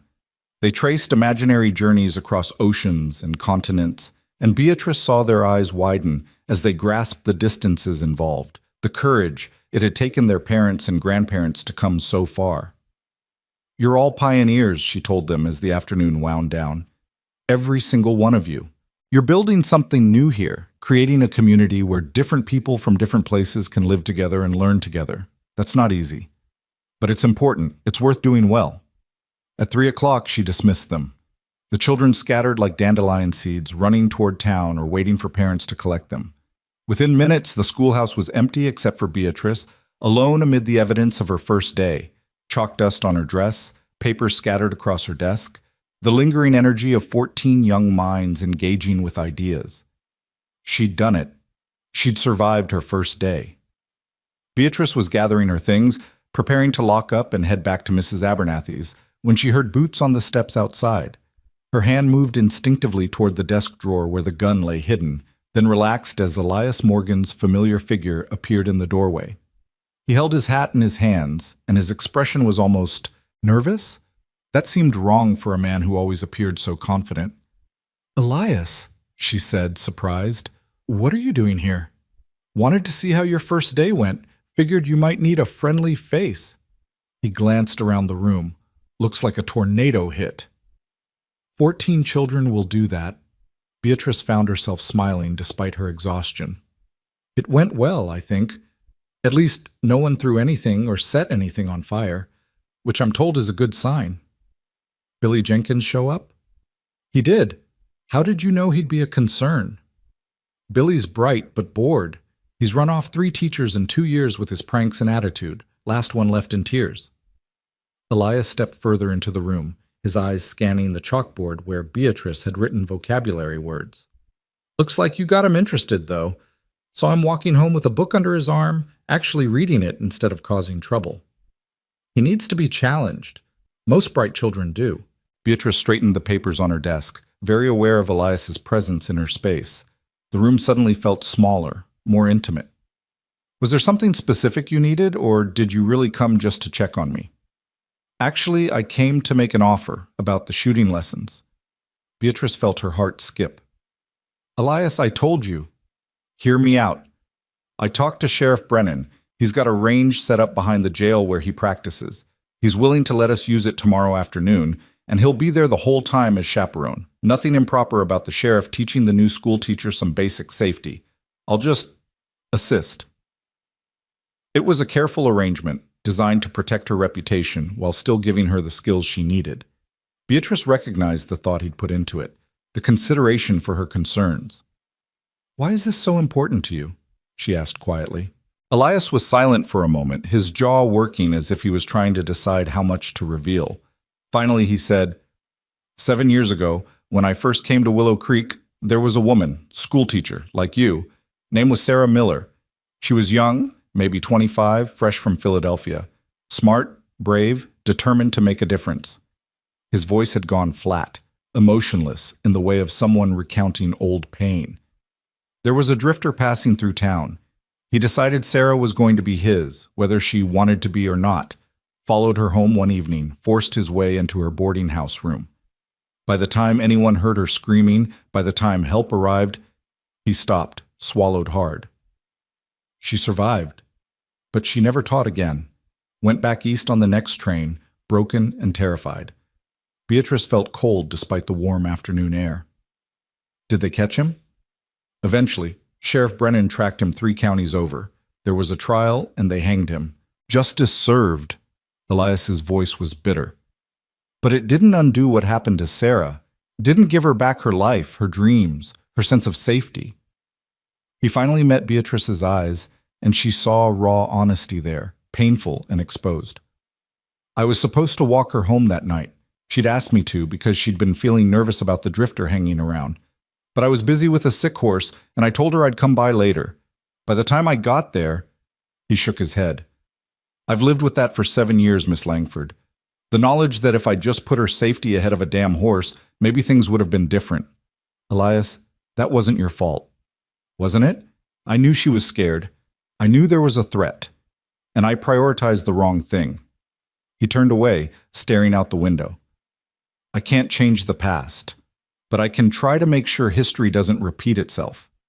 You're new here, you're alone, and you've already made an enemy in Jack Dockery.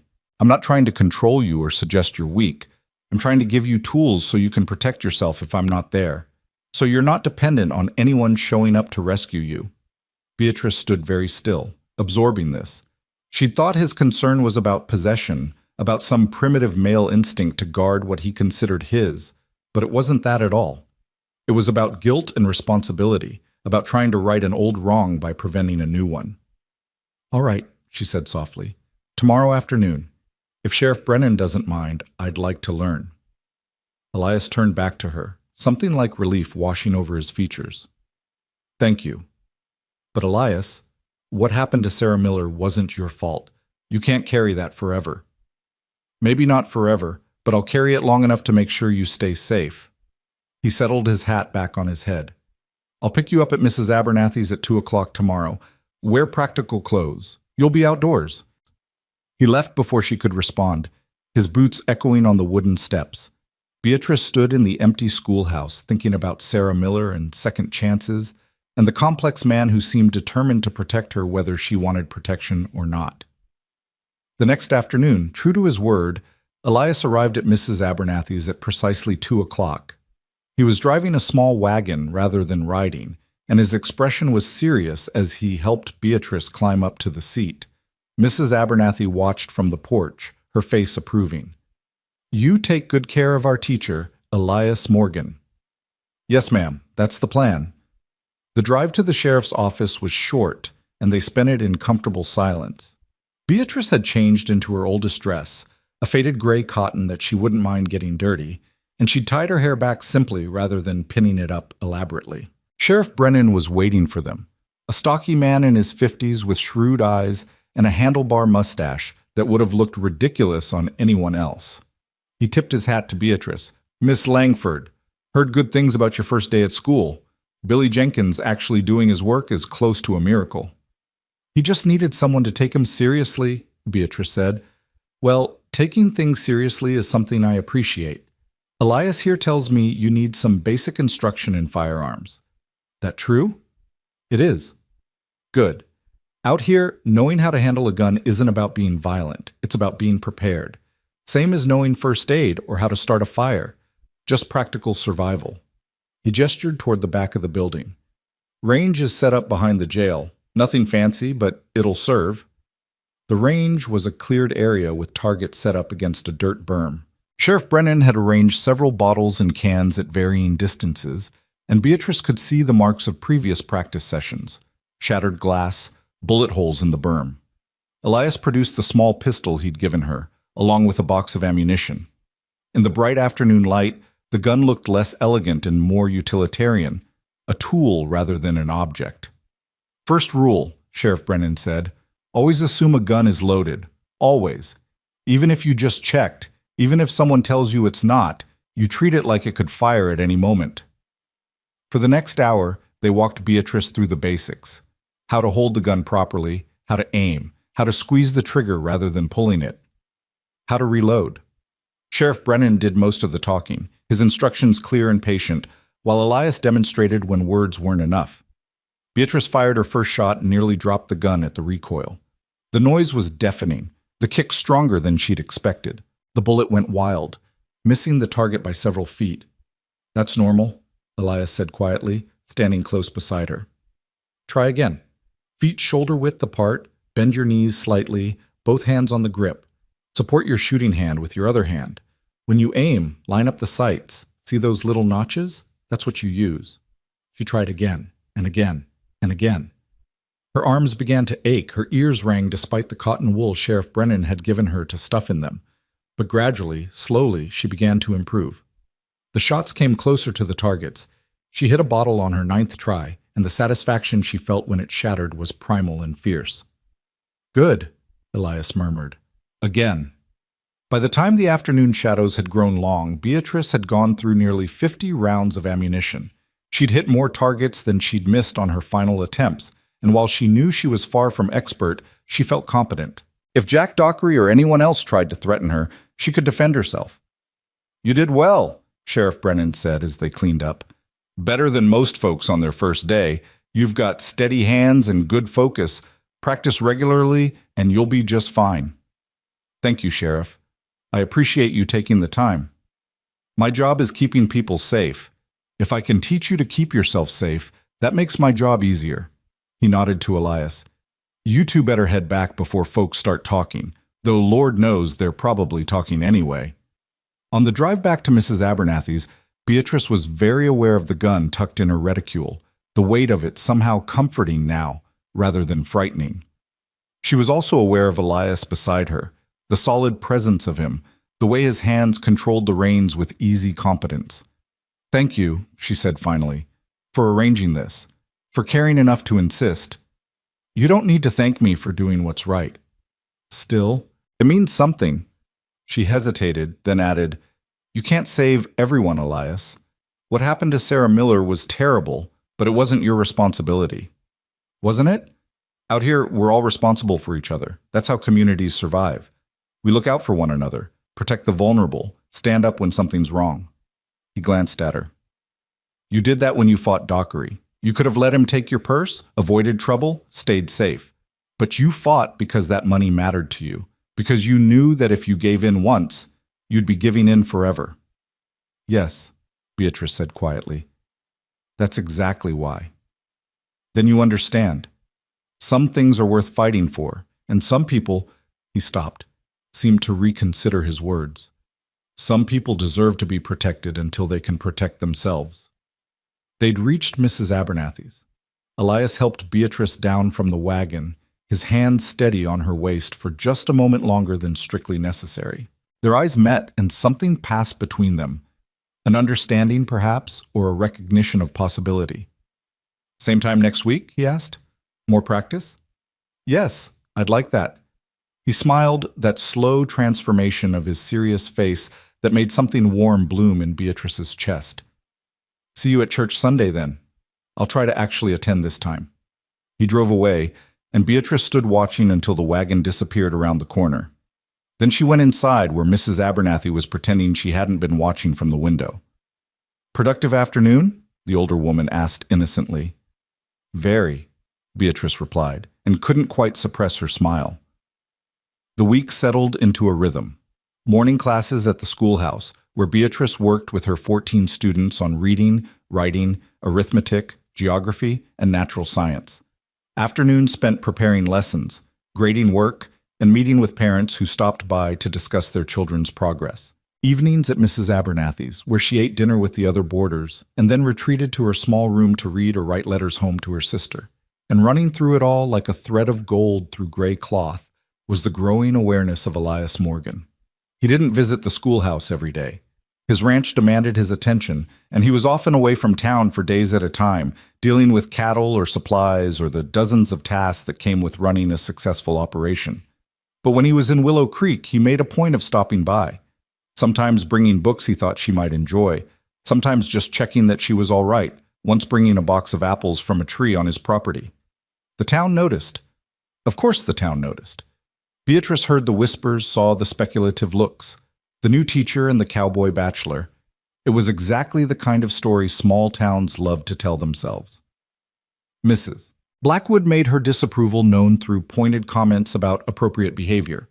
Emily Blackwood parroted her mother's views in class, suggesting that teachers should maintain proper distance from all men. But most of the townspeople seemed approving, or at least amused. Mrs. Abernathy actively encouraged it, finding excuses to invite Elias for dinner or mentioning his ranch whenever the conversation allowed. Beatrice tried to stay focused on her teaching, on building the school into something the community could be proud of. But she couldn't deny the small thrill that ran through her whenever she saw that tall figure on the gray horse riding down Main Street. Couldn't deny the way her heart sped up when his voice called out, "Afternoon, Miss Langford." Couldn't deny that she was beginning to care for him in a way that went far beyond gratitude or friendship. Sunday arrived, and true to his word, Elias appeared at church. Beatrice saw him slip in during the opening hymn, taking a seat near the back. He wore his cleanest clothes, dark trousers, a white shirt, a vest that looked new. And he'd shaved, his jaw smooth and his hair combed back. Several heads turned, surprised to see him. Reverend Hutchins paused mid-sermon, his eyebrows rising, but then continued without comment. After the service, Elias made his way through the churchyard to where Beatrice stood talking with Pete Hawkins about his daughter Annabelle's progress in reading. "Mr. Hawkins," Elias said, nodding politely. "Miss Langford." "Morgan," Pete acknowledged. "Good to see you at services. Been a while. Figured it was time I showed my face. Didn't want the Reverend thinking I'd gone entirely heathen." Pete laughed. "Don't think there's much danger of that. You're one of the most decent men I know, church attendance or no." They talked for a few minutes about cattle and weather, the conversation easy between men who respected each other. Then Pete excused himself to round up his children, leaving Beatrice and Elias standing together in the dappled shade of the cottonwood. "You came," Beatrice said softly. "Said I would." Elias's eyes held hers. "Was wondering if maybe you'd like to take a walk. Nothing improper, just down by the creek, where it's cooler. We could talk without the whole town listening in." Beatrice glanced around the churchyard. Mrs. Abernathy was chatting with Mrs. Chen, but she caught Beatrice's eye and gave a small nod of encouragement. Sheriff Brennan, standing nearby, offered a subtle tip of his hat. Even Pete Hawkins, climbing into his wagon, smiled knowingly. "Yes," Beatrice heard herself say. "I'd like that." They walked through town toward the creek that gave Willow Creek its name, a narrow stream lined with cottonwood trees and willows. The afternoon was warm but not oppressive, and the shade by the water was pleasant. For a while they walked in silence, simply enjoying the coolness and the soft sound of flowing water. Then Elias said, "You're doing well with the school. Everyone's talking about it, how you got Billy Jenkins actually interested in learning, how you're teaching the littlest ones to read, how you treat all the children the same regardless of their families' positions. That's just good teaching. Children respond when they're respected. Not everyone sees it that way. Some folks think there should be hierarchies, that the banker's daughter shouldn't be sitting next to the rancher's son, or the storekeeper's daughter next to the Chinese laundryman's child." Beatrice felt her spine stiffen. "In my classroom, all students are equal. They all deserve the same quality of education, the same opportunities to learn and grow." "I know. That's one reason I wanted to talk to you." Elias stopped walking, turning to face her. "Beatrice, there's going to be pushback. Not from everyone, but from some of the more traditional families. Mrs. Blackwood especially. She's already been talking about how you're too progressive, too egalitarian, how you're giving children ideas above their station. Let her talk. I'm on your side. I want you to know that. If the school board tries to cause trouble, if they try to force you to change your methods or segregate the students or any other damn fool thing, I'll stand with you. So will Sheriff Brennan, Pete Hawkins, Mr. Chen, and a dozen other parents who appreciate what you're doing." The fierce protectiveness in his voice made something warm unfold in Beatrice's chest. "You'd risk your standing in the community for this? For me?" In a heartbeat. He said it simply, as if it were obvious. "Education matters. Treating people with dignity matters. You matter." They stood looking at each other beside the quiet creek, and Beatrice felt the last of her resistance crumbling. She'd come west determined to remain independent, to build a life on her own terms without entangling herself in romance or dependence. But independence didn't mean isolation. It didn't mean refusing help or companionship or the slow, sweet unfolding of affection. "Elias," she said quietly, "what are we doing? Where's this going?"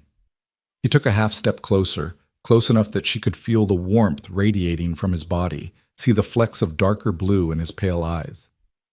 "I don't know," he admitted. "All I know is that from the moment I saw you fighting for what was yours, refusing to give up even when you were outmatched.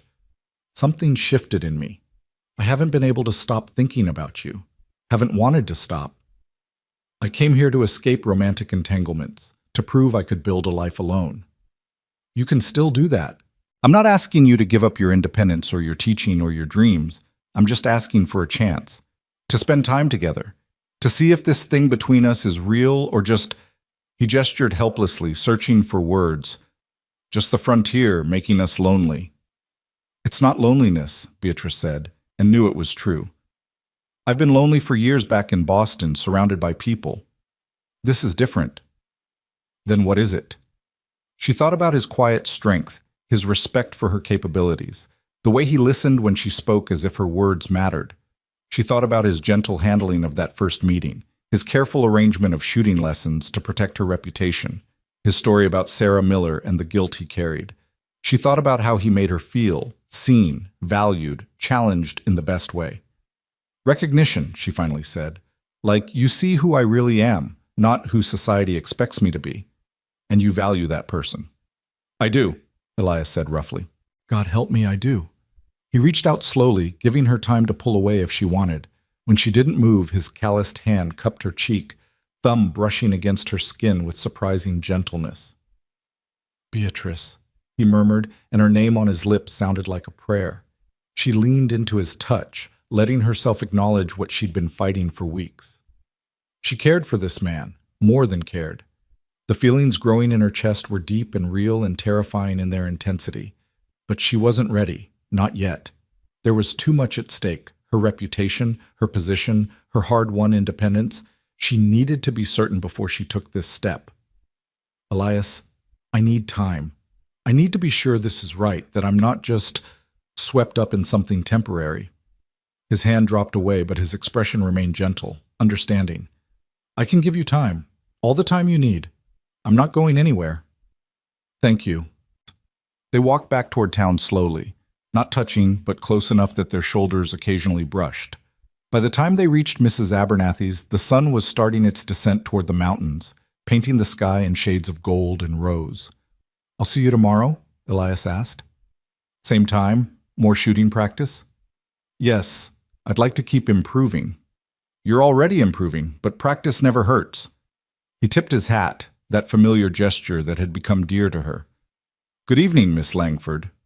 Good evening, Mr. Morgan. She watched him walk away, tall and steady and patient, and felt something settle in her chest. Time. She'd asked for time, and he'd given it without question or pressure. That, more than anything else, told her what kind of man he was. The kind of man she could trust. The kind of man she could love, if she was brave enough to take the risk. The weeks that followed took on a pattern that felt both exhilarating and terrifying. Beatrice threw herself into teaching with renewed passion, watching her students blossom under her attention. Billy Jenkins was reading Hamlet and asking questions that showed genuine intellectual curiosity. Little Emma Chen had progressed from stumbling over simple words to reading entire paragraphs with only occasional help. The Kowalski twins were writing letters to their grandmother in careful, proud script, but threading through all of it was Elias. He came to town twice a week now, always finding some reason to stop by the schoolhouse. Sometimes he brought supplies, a box of new chalk, a set of primers he'd ordered from Denver, once a beautiful globe that made the children gasp with wonder. Other times he just came to talk, leaning against the doorframe while she tidied up after the students had left, their conversations ranging from the practical to the philosophical. They continued the shooting lessons every Tuesday afternoon, and Beatrice found herself actually looking forward to them. Not just for the skills she was acquiring, though those were valuable, but for the quiet companionship, the way Elias stood close beside her as he corrected her stance, the warmth of his presence, and the low rumble of his voice as he offered guidance. She was getting good. Sheriff Brennan said she had a natural eye, steady hands that didn't shake even under pressure. The small pistol had become as familiar to her as her pen or her chalk, a tool she carried with confidence rather than fear. 3 weeks after their walk by the creek, Elias appeared at the schoolhouse on a Saturday afternoon with an invitation that made her pulse quicken. "There's a dance tonight at the town hall," he said, turning his hat in his hands with uncharacteristic nervousness. Nothing fancy, just the town getting together for music and socializing. I was wondering if you'd do me the honor of attending with me." Beatrice set down the papers she'd been grading and studied him. This was different from their shooting lessons or their brief conversations. This was public, deliberate courtship. If she accepted, the whole town would know she was allowing Elias Morgan's attentions. "Mrs. Blackwood will have opinions," she said carefully. "Mrs. Blackwood has opinions about everything. Question is, do you care?" Did she? Beatrice thought about her students, about the progress they'd made, about the respect she'd earned from most of the parents. Mrs. Blackwood was one voice among many, and while she sat on the school board, she didn't control it entirely. More importantly, Beatrice thought about what she wanted. Not what was safe or proper or politically wise, but what would make her happy. "I'd love to attend the dance with you," she said, and watched his face transform with that slow, genuine smile that still had the power to make her breath catch. 7 o'clock? I'll collect you from Mrs. Abernathy's." 7 o'clock. After he left, Beatrice sat for a long moment, her heart racing. She'd just committed to something that went beyond casual friendship or practical lessons. She'd just told the whole town that Elias Morgan meant something to her. Mrs. Abernathy was predictably delighted when Beatrice told her about the invitation. "Oh, how wonderful! Your first real social event in Willow Creek, and with such a fine partner. We must find you something suitable to wear. That green dress, I think, with perhaps a bit of lace at the collar to soften it. And we'll do something special with your hair. Not too elaborate, but definitely more festive than your usual schoolteacher bun."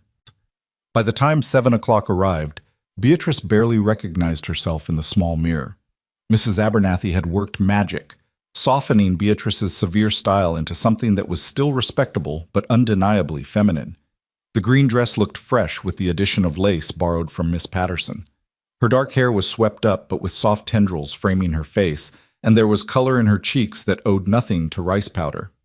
"You look lovely," Mrs. Abernathy pronounced. "Absolutely lovely. Elias Morgan won't know what hit him."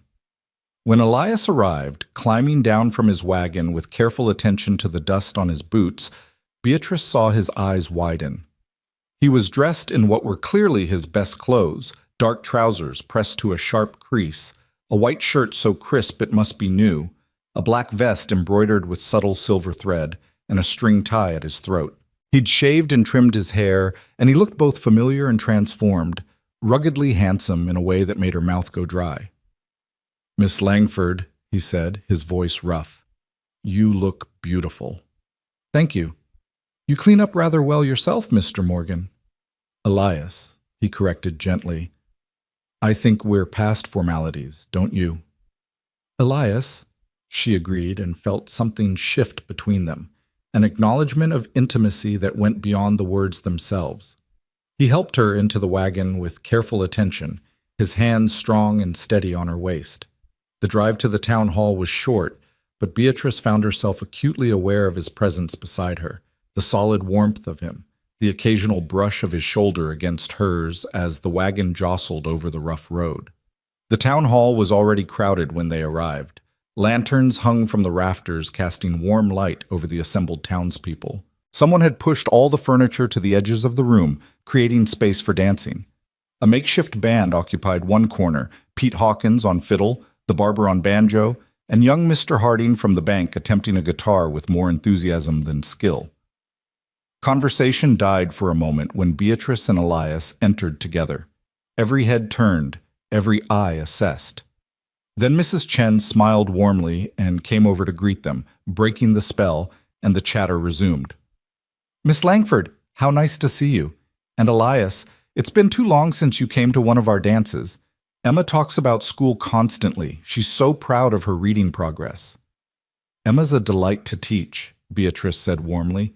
"She works very hard." Other people approached, offering greetings, commenting on the warm weather, asking about school. Most were friendly, welcoming. But Beatrice couldn't help noticing Mrs. Blackwood standing near the refreshment table, her lips pressed into a thin line of disapproval, whispering to Reverend Hutchins. "Ignore her," Elias murmured, low enough that only Beatrice could hear. "She's not worth your worry." The music started, a lively reel that had couples flooding onto the dance floor. Elias held out his hand. "May I have this dance?" Beatrice hesitated. She'd learned to dance at the normal school. It was considered part of a teacher's education, useful for chaperoning student events, but she'd never been particularly graceful. And she'd certainly never danced with someone who made her feel the way Elias did, all nervous energy and heightened awareness. "I'm not very good," she warned. "Neither am I. We'll muddle through together." His hand was warm and calloused around hers as he led her onto the floor. The other hand settled at her waist, proper but intimate, and then they were moving, swept into the current of the dance. Elias hadn't lied. He wasn't a polished dancer, but he was steady and strong, guiding her through the steps with quiet confidence, and when she stumbled, he caught her easily, his grip secure. After the first self-conscious moments, Beatrice found herself relaxing, trusting him to lead, letting the music carry her. She looked up to find him watching her, and the expression in his eyes made her breath catch. There was warmth there, and affection, and something deeper that she wasn't quite ready to name. "What are you thinking?" she asked softly. "That I'm the luckiest man in Colorado tonight." He said it simply, without flattery or exaggeration.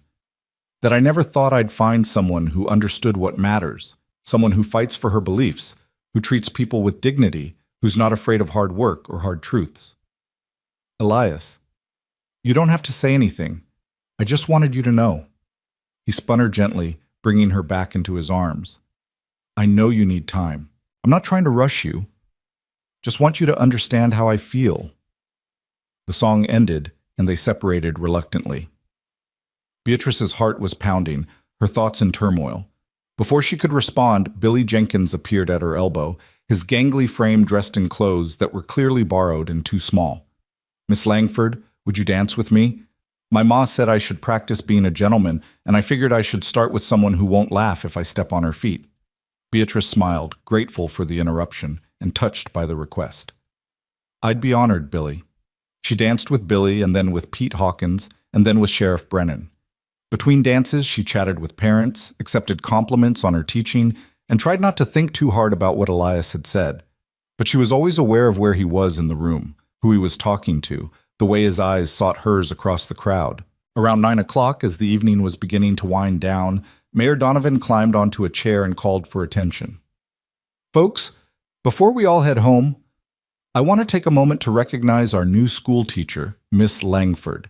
She's been with us just a few weeks, but already she's making a real difference in our children's lives. Billy Jenkins is reading Shakespeare for crying out loud. Emma Chen can't stop talking about school. Miss Langford, would you stand up so we can show our appreciation?" Beatrice felt heat flood her face as she stood, the room erupting in applause. She nodded her thanks, acutely uncomfortable being the center of attention, and sat back down as quickly as possible. But the damage was done. Now Mrs. Blackwood had even more reason to view her as a threat, someone gaining too much influence in the community. Sure enough, as people began to leave, Mrs. Blackwood approached with Emily trailing behind her like an ornate shadow. "Miss Langford, how nice that the mayor recognizes your contributions. Though I do hope all this attention won't go to your head. Pride, after all, comes before a fall." Her smile was sharp as glass. "I've been meaning to speak with you about Emily's education. I'm concerned that she's not being sufficiently challenged in your classroom." "Emily is doing excellent work," Beatrice said evenly. "Her composition last week on westward expansion was thoughtful and well-researched." "Yes, but she could be doing so much more if she weren't held back by the slower students. Perhaps you might consider separating the advanced students from the others, creating different tiers based on ability." "You mean based on family position?" Elias said quietly, appearing at Beatrice's shoulder. He'd been across the room talking to Mr. Chen, but he must have sensed trouble brewing. "That's what you really mean, isn't it, Mrs. Blackwood?" Mrs. Blackwood's expression turned glacial. "I mean nothing of the sort, Mr. Morgan, though I find it interesting that you're so involved in school matters, considering you have no children of your own. I have 15 ranch hands who want to learn to read and write. Miss Langford's agreed to teach evening classes once the day school is well established. That makes school matters my business." He didn't raise his voice, but there was steel beneath the courtesy. "And I think her methods are working just fine. All the children are improving, regardless of their families' positions or wealth. Seems like that's exactly what education should do." "Easy for you to say when you have no stake in maintaining proper social structures," Mrs. Blackwood snapped.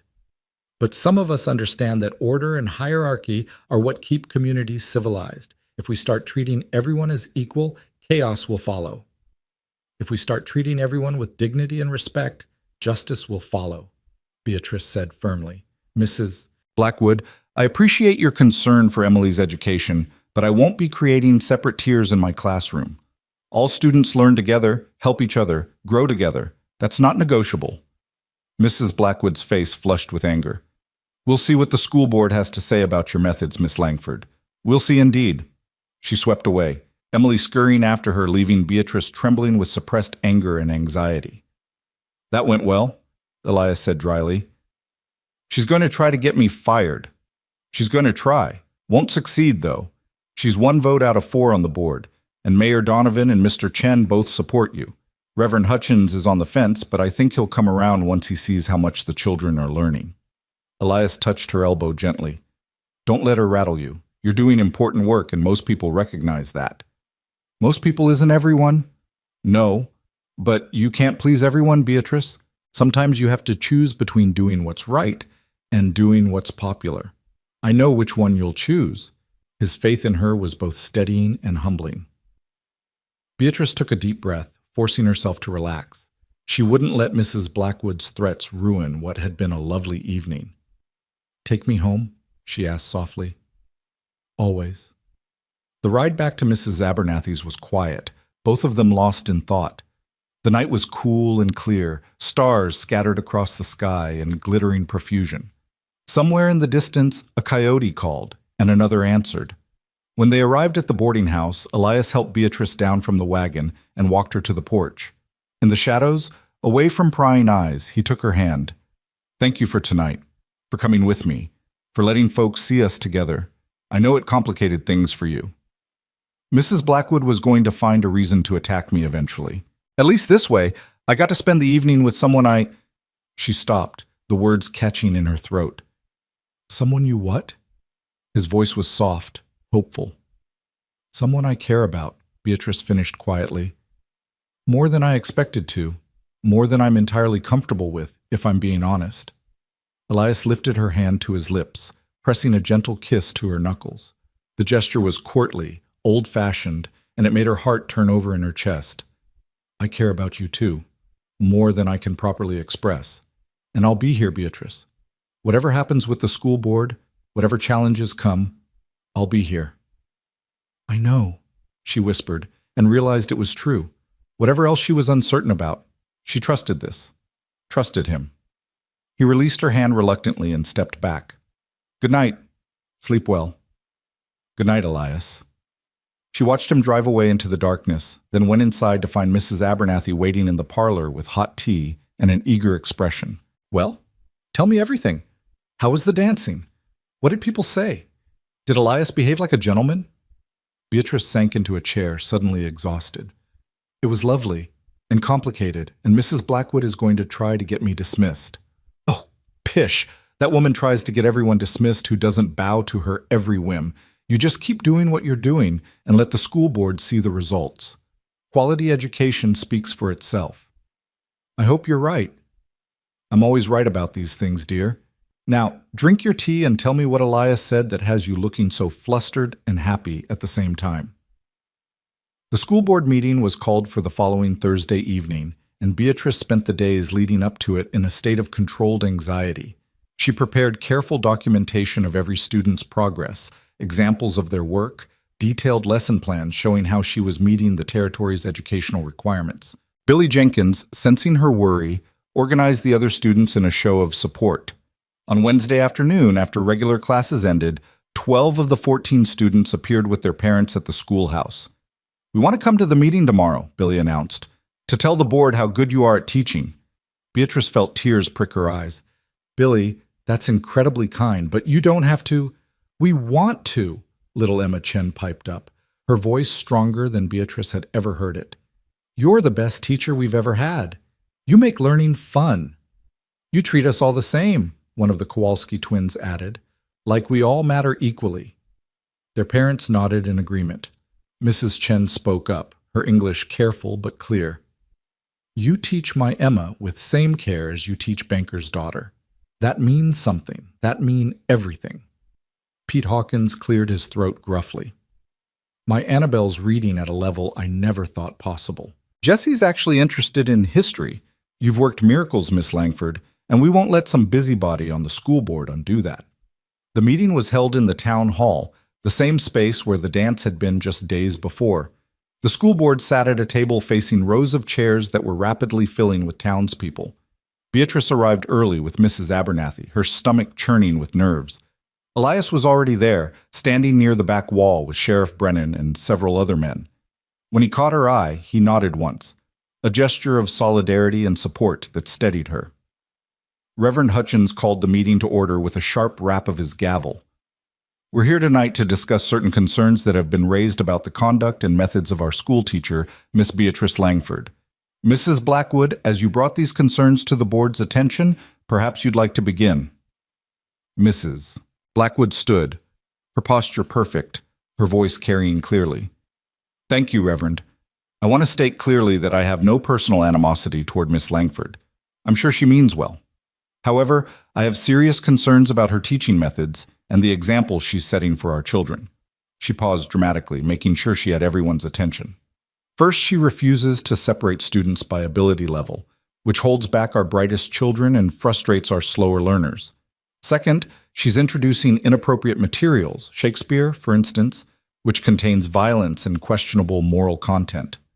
Third, she's spending too much time on impractical subjects like geography and natural science instead of focusing on basic reading and arithmetic. And finally, her personal conduct has been less than exemplary for someone in a position of moral authority over children. The last point was delivered with a pointed look at Elias, and Beatrice felt her face heat with anger. Those are serious accusations, Mayor Donovan rumbled. Miss Langford, would you like to respond? Beatrice stood, forcing her voice to remain calm and professional. I'd be happy to address each point. First, regarding ability levels. Yes, I teach all students together. This isn't laziness or incompetence. It's pedagogically sound practice. Advanced students help reinforce their own learning by assisting those who are struggling. Struggling students are inspired by seeing what they can achieve. Everyone benefits. She pulled out the portfolio of student work she'd prepared. I have documentation here showing that every single student has improved in the 5 weeks I've been teaching. Billy Jenkins has advanced 2 grade levels in reading comprehension. Emma Chen has gone from barely recognizing letters to reading simple books independently. The Kowalski twins are writing letters in English when they could barely speak it at the start of the term. She passed the portfolio to Reverend Hutchins, who began leafing through it with raised eyebrows. As for Shakespeare, Beatrice continued, I'm teaching Hamlet to my advanced students because it's challenging, engaging literature that deals with universal themes, justice, loyalty, moral responsibility. Yes, there's violence in it, but there's also poetry and philosophy and profound insight into human nature. I trust that our children are capable of handling complex material if it's properly contextualized. But is it appropriate for children? Mrs. Blackwood interjected. Shouldn't they be reading morally instructive texts instead? They're reading both. We study Bible passages alongside Shakespeare, folk tales alongside history. I believe in a well-rounded education that prepares children to think critically, not just to recite what they're told. Beatrice turned back to the board. As for spending too much time on geography and science, I'm following the territorial curriculum guidelines exactly. But beyond that, I believe children should understand the world they live in, where their families came from, how the natural world works, their place in the larger context of history and civilization. Mr. Chen nodded approvingly. My Emma know more about world now than I knew at 20. That is good thing. And my personal conduct, Beatrice said, her voice cooling several degrees, has been entirely appropriate. Yes, I've been seen in the company of Mr. Morgan. We've attended church together, gone to a community dance, and he's been teaching me to shoot, with Sheriff Brennan as chaperone, I might add, for my own safety. There has been nothing improper about any of these interactions. A single woman spending so much time with a bachelor inevitably causes talk, Mrs. Blackwood said primly. It sets a bad example for our daughters, suggesting that forward behavior is acceptable. Before Beatrice could respond, Elias stepped forward from his position against the wall. His voice when he spoke was quiet, but carried an edge that made everyone pay attention. Excuse me, but I think I should address this directly, since it's my character being called into question along with Miss Langford's. I've been spending time with her because I admire her intelligence, her dedication to her students, and her courage. If that's considered improper courtship in this town, then this town's standards need examining. A murmur ran through the crowd. Several women nodded agreement while others looked scandalized. Furthermore, Elias continued, Miss Langford agreed to learn shooting for her own protection after Jack Dockery threatened her. Sheriff Brennan and I both felt it was a necessary skill given the circumstances. If anyone wants to question whether that was appropriate, I'd be happy to discuss it outside. Sheriff Brennan stepped forward as well. For the record, I was present at every shooting lesson. Miss Langford's conduct was completely professional, and her progress has been remarkable. She can now defend herself if necessary, which makes my job easier. I see nothing improper about a woman learning practical survival skills. Pete Hawkins stood up from the audience. Seems to me we're missing the point here. The question isn't whether Miss Langford attended a dance or learned to shoot. The question is whether she's a good teacher. And the answer to that is obvious to anyone with eyes. My children have learned more in 5 weeks with her than they did in 6 months with the previous teacher. Mine too, called out another parent. My son actually wants to go to school now. My daughter's reading has improved dramatically, added Mrs. Chen. Billy's behavior has completely turned around, Mrs. Jenkins said, standing. He used to get in fights almost daily. Now he comes home talking about Shakespeare and asking to read more books. Miss Langford reached him when no one else could. Billy himself stood up, his young face serious. Miss Langford treats us like we matter, like we're capable of learning hard things and thinking for ourselves. She doesn't just lecture at us, she asks what we think, encourages us to question and explore. That's what a real teacher does. The room erupted in support, parents and even some students standing to offer testimonials. Beatrice felt overwhelmed by the outpouring, by the realization that she'd made a real impact in such a short time. Reverend Hutchins rapped his gavel for silence. When the room finally quieted, he looked at Beatrice with an expression that was hard to read. Miss Langford, I'll be frank. When you first arrived, I had reservations. You seemed too educated, too progressive, perhaps too independent for what we needed. But I've been watching your work, and I've been impressed by the results. My own grandson has been attending your school, and he's shown more enthusiasm for learning than I've ever seen from him. He paused, glancing at the portfolio of student work still open before him. The question Mrs. Blackwood raised about your teaching methods is ultimately a question about what we want education to be. Do we want to simply maintain the status quo, teaching children to know their place and accept things as they are? Or do we want to prepare them to think critically, to question, to build something better than what we've given them? Reverend, surely you're not suggesting that questioning authority is appropriate, Mrs. Blackwood protested. I'm suggesting that blind obedience isn't the same as moral character. And I'm suggesting that Miss Langford is teaching our children to be thoughtful, moral, capable individuals who can contribute meaningfully to society. That seems aligned with Christian values to me. He turned to the other board members. I move that we dismiss Mrs. Blackwood's concerns and affirm our full support for Miss Langford's continued employment and teaching methods. Seconded, Mayor Donovan said immediately. All in favor? 3 hands went up. Reverend Hutchins, Mayor Donovan, and Mr. Chen. Only Mrs. Blackwood sat with her hands folded, her face rigid with fury. Motion carries. Miss Langford, you have the board's full support. Please continue the excellent work you've been doing. Reverend Hutchins banged his gavel. Meeting adjourned. The room erupted in applause and cheers. Beatrice found herself surrounded by parents offering congratulations, students hugging her, even some of the more conservative townspeople nodding approval. Through the crowd, she saw Elias watching her, his face transformed by a smile of pure pride and joy. She smiled back, her heart soaring with relief and triumph.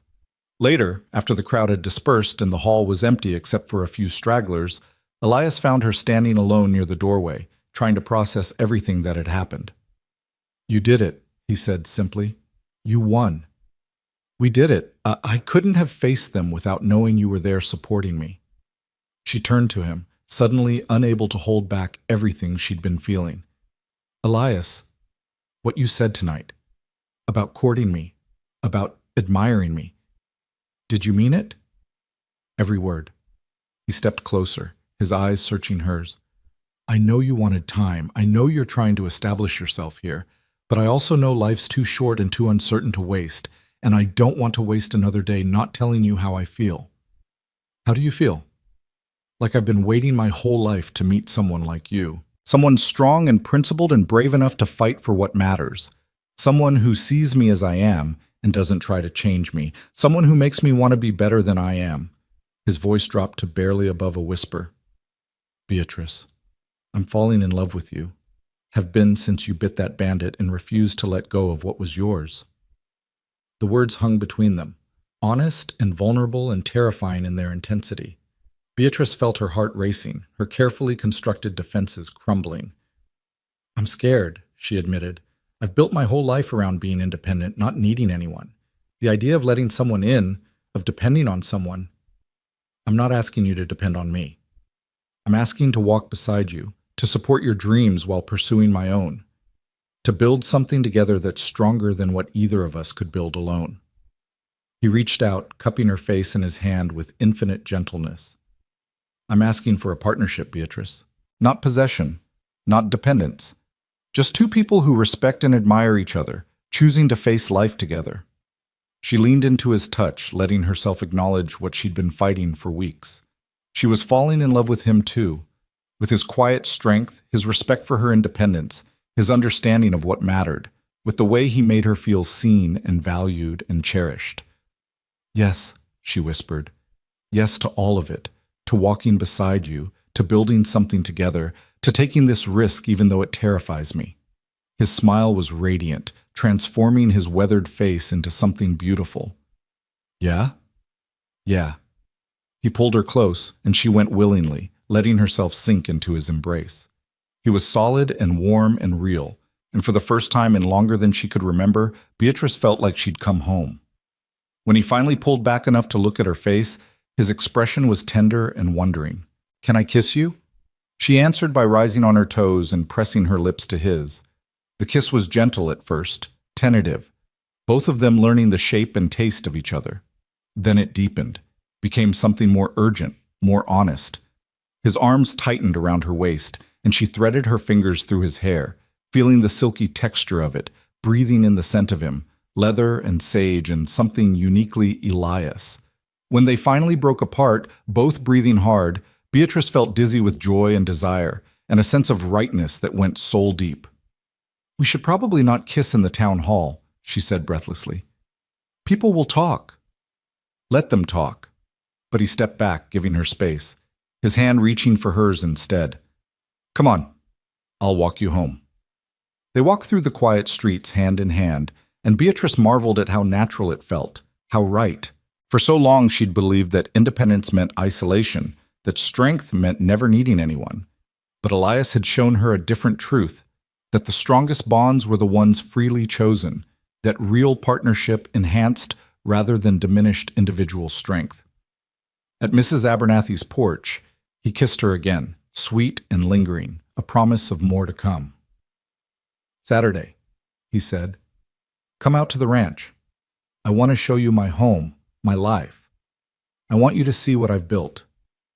I'd love that. I'll pick you up at noon. Bring comfortable clothes. We'll be outside most of the day. His thumb traced circles on the back of her hand, a gentle caress that sent shivers through her. And Beatrice, thank you for taking this chance on me, on us. Thank you for being patient, for giving me time to understand what I wanted. I'd wait forever if that's what it took. He released her hand reluctantly. Good night. Dream of me. I will, she promised, and knew it was true. She watched him walk away into the darkness, her heart full to bursting, and realized that everything had changed tonight, not just with the school board, though that victory was significant, but something deeper had shifted. She'd stopped fighting against the possibility of love and had chosen instead to embrace it. And for the first time since coming west, Beatrice Langford felt truly, completely happy. Saturday morning dawned clear and bright, the kind of perfect autumn day that made the Colorado sky look impossibly blue. Beatrice woke with butterflies dancing in her stomach, a nervous excitement that had nothing to do with fear and everything to do with anticipation. She dressed carefully in her oldest dress, the gray cotton that had seen her through her first day at the schoolhouse, and sturdy boots that could handle rough terrain. Mrs. Abernathy had packed a basket with bread, cheese, and apples, insisting that a day at the ranch required proper provisions. "Now, you'll be properly chaperoned, won't you?" Mrs. Abernathy asked, though her eyes twinkled with amusement. "I'd hate for tongues to wag after we just got the school board settled. Elias mentioned his housekeeper would be there, and several of his ranch hands. It'll be perfectly respectable." Beatrice tied on her bonnet, checking her reflection one last time. "Besides, after Thursday night, I think the town knows where things stand between us." "That they do, dear, that they do."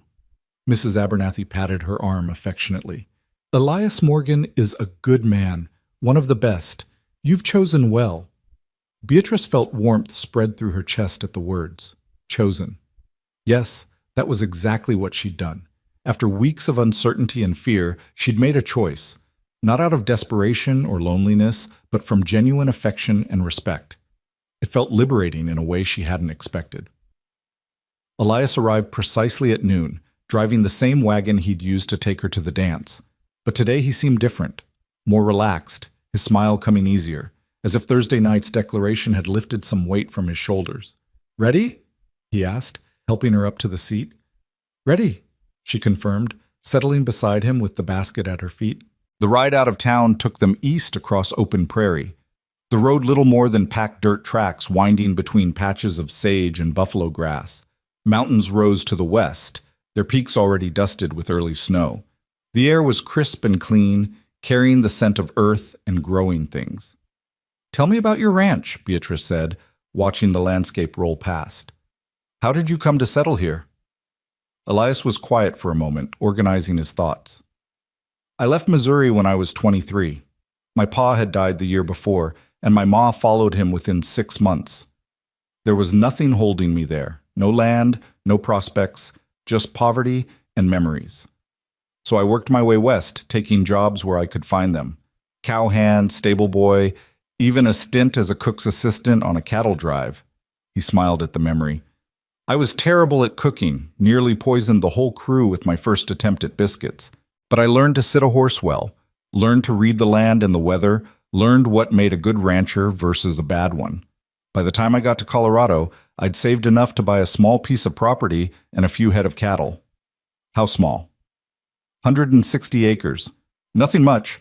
The previous owner had given up after one hard winter, but I saw potential. Good water from the creek, natural shelter in the cottonwood groves, decent grazing. I worked that land myself for 2 years, dawn to dusk every day, slowly building up the herd. Then I hired my first hand, Miguel. He's still with me, and things started growing from there." There was pride in his voice, the satisfaction of someone who'd built something with his own hands and determination. Beatrice found herself falling a little more in love with him, with his work ethic and his vision. "How big is it now?" "Just over 2,000 acres. I've bought up neighboring properties as folks gave up or moved on. Got about 300 head of cattle, 24 horses, and those 15 men I mentioned. It's not the biggest operation in the territory, but it's profitable and sustainable. More importantly, it's mine. Nobody can take it away or tell me I don't belong there." The possessiveness in that last sentence spoke volumes about his past, about growing up poor and landless in a world where property meant power. Beatrice understood that hunger for security, for something solid and permanent. She'd felt it herself in her determination to keep her purse, to maintain her independence. They crested a small rise, and suddenly the ranch spread before them. Beatrice caught her breath at the sight. The main house was larger than she'd expected, a 2-story structure of weathered wood with a wide porch wrapping around 3 sides. It wasn't fancy, but it was solid and well-maintained, with glass windows that caught the afternoon sun and a stone chimney rising from the center. Near the house stood a substantial barn, painted red and white, with a corral attached. Beyond that were several smaller buildings, a bunkhouse for the hands, she assumed, and various sheds and storage buildings. But what really caught her attention was the setting. The ranch sat in a shallow valley, protected from the worst winds by gentle hills on 3 sides. A creek, the same one that gave Willow Creek its name, ran along the eastern boundary, lined with cottonwoods that were just beginning to turn gold. Cattle grazed peacefully in fenced pastures, and she could see horses in the corral, their coats gleaming in the sunlight. It was beautiful, not in a cultivated, domesticated way, but with a raw, honest beauty that suited the land and the man who'd claimed it. "Elias," she breathed, "it's wonderful." His smile was boyish with pleasure. "You think so? I know it's rough compared to what you're used to, but it's perfect," she interrupted firmly. "It looks like home." Something in his expression shifted, became more vulnerable. "I hope it will be. Someday." The implication hung between them, too new and precious to examine too closely. Beatrice reached over and squeezed his hand, letting the gesture speak for her. As they approached the main house, a woman emerged onto the porch. She was perhaps 60, with iron-gray hair pulled back in a severe bun and a face that had seen its share of hardship but retained a fundamental kindness. She wore a simple dress protected by a white apron, and she wiped her hands on it as she watched them approach. "That's Rosa," Elias said quietly. "She's been with me for 4 years, ever since her husband died. Keeps the house, does the cooking, and generally makes sure I don't live like a complete barbarian." He pulled the wagon to a stop and helped Beatrice down, then led her up to the porch. "Rosa, this is Miss Beatrice Langford, the school teacher I told you about. Beatrice, Rosa Martinez. She's the real boss around here, though I pretend to be in charge." Rosa's weathered face creased into a smile. "Welcome, Miss Langford. Elias has spoken of you often. It's good to finally meet the woman who has captured his attention so completely." Beatrice felt herself blushing. "Thank you for having me, Mrs. Martinez. Your home is lovely." "It's his home. I just keep it livable." Rosa gestured toward the door. Come in, come in. I have coffee and cake ready. You must be thirsty from the ride." The interior of the house was as well kept as the exterior suggested. The main room served as both parlor and dining area, with sturdy furniture that showed signs of careful craftsmanship. A stone fireplace dominated one wall, and above it hung a rifle, functional, not decorative. The floors were wood, polished to a soft shine, with several rag rugs adding warmth and color. But what caught Beatrice's attention were the books. An entire wall was lined with shelves, and those shelves were crammed with volumes. Everything from practical manuals on animal husbandry to collections of poetry, from histories to novels to scientific treatises. "You're a reader," she said, delight coloring her voice as she moved toward the shelves. "Told you, that teacher back in Missouri changed my life. Once I learned to read, I couldn't stop. Started collecting books wherever I could find them. Mail order catalogs, traveling salesmen, even traded cattle for a complete set of Shakespeare once." Elias stood beside her, running his hand along the spines with obvious affection. "Some of the hands think I'm crazy, spending money on books instead of more cattle. But knowledge is worth more than beef in the long run." Beatrice pulled out a volume at random, Leaves of Grass, the same edition she owned. She opened it to find careful annotations in the margins, evidence of someone engaging deeply with the text. "You wrote in it," she said softly. "Hope that's not sacrilege. I like to note down thoughts as I read, questions that come up, connections to other things I've learned." He looked almost embarrassed. Probably looks foolish to someone with formal education. "It looks like scholarship," Beatrice corrected. "Real engagement with ideas. This is exactly what I try to teach my students, that reading isn't passive, that books are conversations we have with the authors across time and distance." Rosa appeared with a tray bearing coffee and slices of cake that smelled of cinnamon and apples. "You two can discuss books all afternoon if you like, but eat first. Elias, show the lady around properly before you disappear into philosophy." They ate at the sturdy dining table, and Beatrice learned more about the workings of the ranch. Rosa explained how she managed the household, baking bread twice a week, doing laundry for Elias and any of the hands who paid her a small fee, maintaining the kitchen garden that provided vegetables through the summer and fall. "The work never ends," Rosa said with a shrug. "But it's honest work, and Elias treats me with respect. That's more than I had in my last position." After the cake was finished, Elias offered his hand to Beatrice. "Come on, I'll show you the rest." They walked first to the barn, a cavernous space that smelled of hay and horses and leather. Elias's gray gelding, the same one he'd been riding that first day, nickered in greeting from his stall. Several other horses poked their heads out curiously as Elias and Beatrice passed. "This is Storm," Elias said, stroking the gray's nose affectionately. "Had him since he was a yearling. Smartest horse I've ever known, and the most stubborn. Kind of like someone else I could mention." Beatrice laughed. "Are you comparing me to your horse?" "Only in the best ways. Strong, intelligent, beautiful, refuses to be broken or controlled." His eyes held hers, warm with affection and something deeper. "Yeah, I guess I am." He showed her the tack room, where saddles and bridles hung in neat rows, all well oiled and maintained, the feed room with its barrels of oats and corn, the hayloft where winter fodder was stored. "We put up about 50 tons of hay each summer," he explained. "Have to get the cattle through winter. It's back-breaking work, but necessary." From the barn, they walked to the corral where several young horses were being trained. A lean Mexican man was working with a skittish sorrel, speaking to it in low, soothing Spanish as he gentled it to accept a saddle blanket. "That's Miguel," Elias said. "Best horse trainer I've ever seen. He's got patience I'll never have." Miguel looked up at their approach and smiled, revealing a gold tooth. "Patron?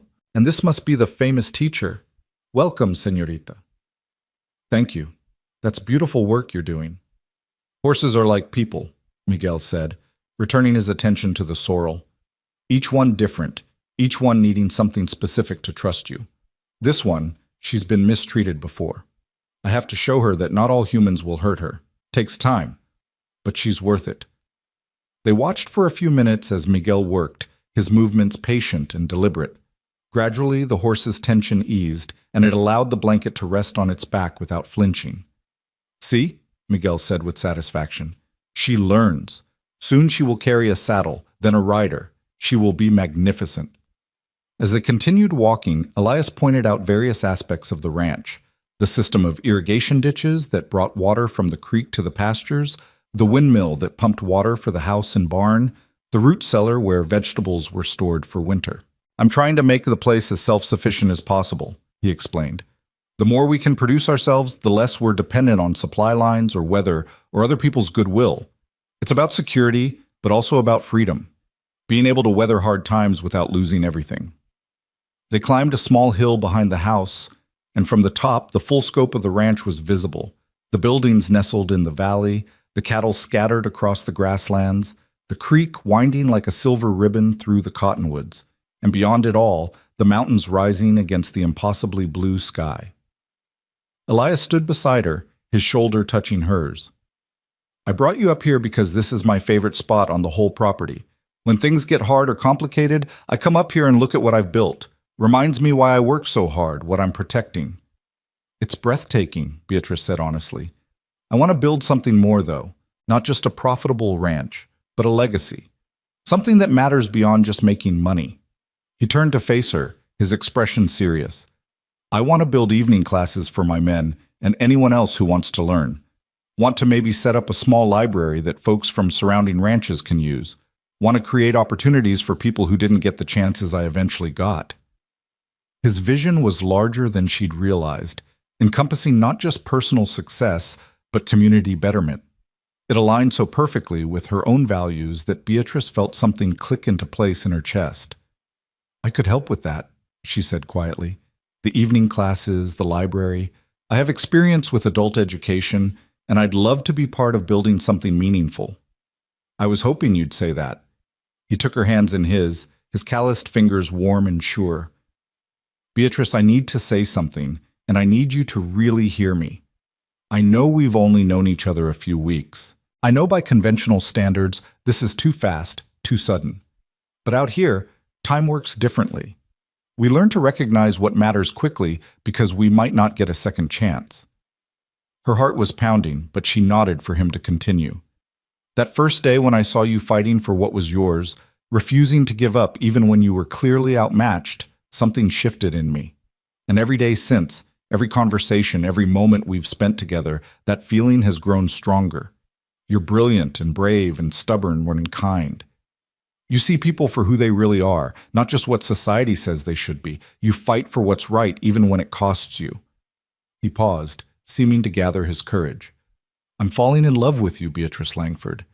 Actually, I think I'm already there. I love your fierce independence and your generous heart. I love the way you stand up to bullies and the way you're patient with struggling students. I love how you bite bandits and learn to shoot and refuse to compromise your principles, even when it would be easier. Tears pricked Beatrice's eyes, emotion welling up so strongly she could barely breathe. I don't want to rush you, Elias continued, but I also don't want to waste time pretending I feel less than I do.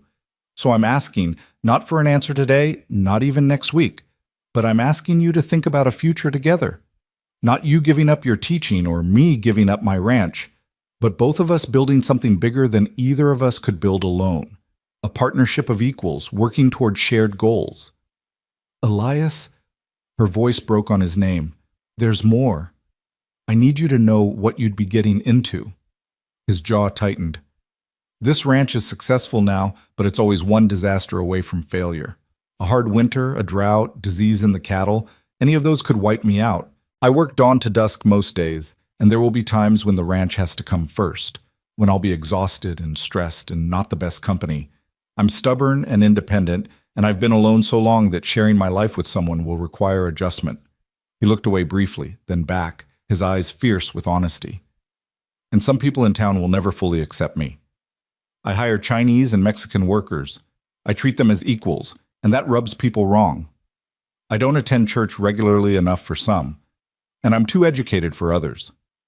Association with me might complicate your position, make some people question your judgment.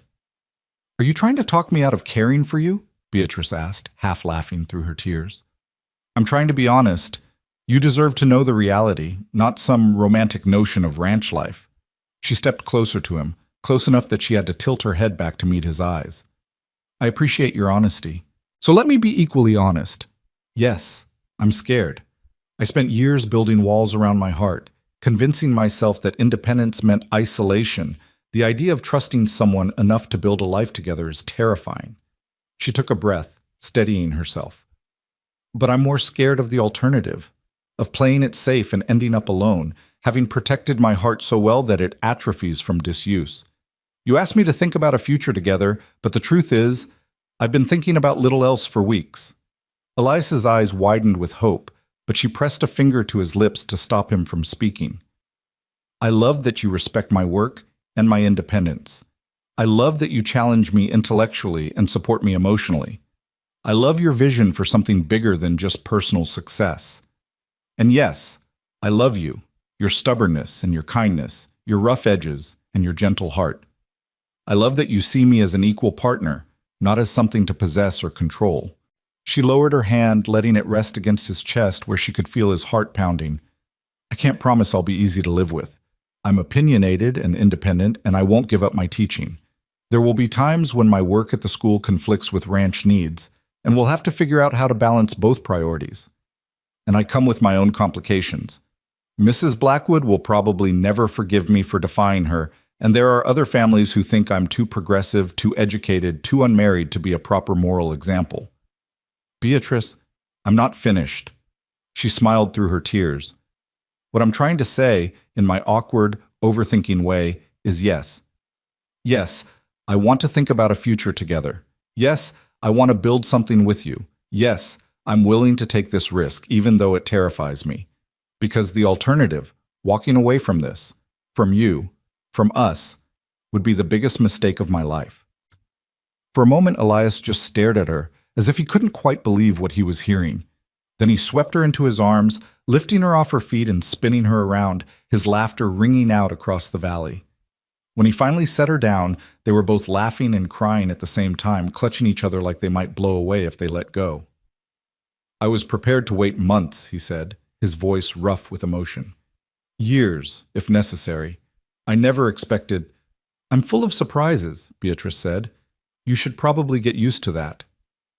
I look forward to it. He cupped her face in his hands, his thumbs brushing away her tears. Can I kiss you properly now? Not in town where people are watching, but here, where it's just us. Please, she whispered. The kiss was different from their previous ones, deeper, more confident, full of promise and passion and the joy of mutual understanding. His arms tightened around her waist, and she pressed closer, one hand tangling in his hair, while the other gripped his shoulder.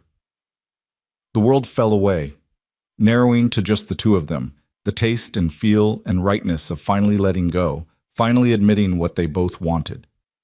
When they finally broke apart, both breathless, Elias rested his forehead against hers. "I want to marry you, Beatrice Langford. Not today, not even next month, but soon. As soon as you're ready. Will you at least think about it?" Her heart was so full she thought it might burst. "I'll think about it. But Elias, I don't think I'll need as much time as you might expect.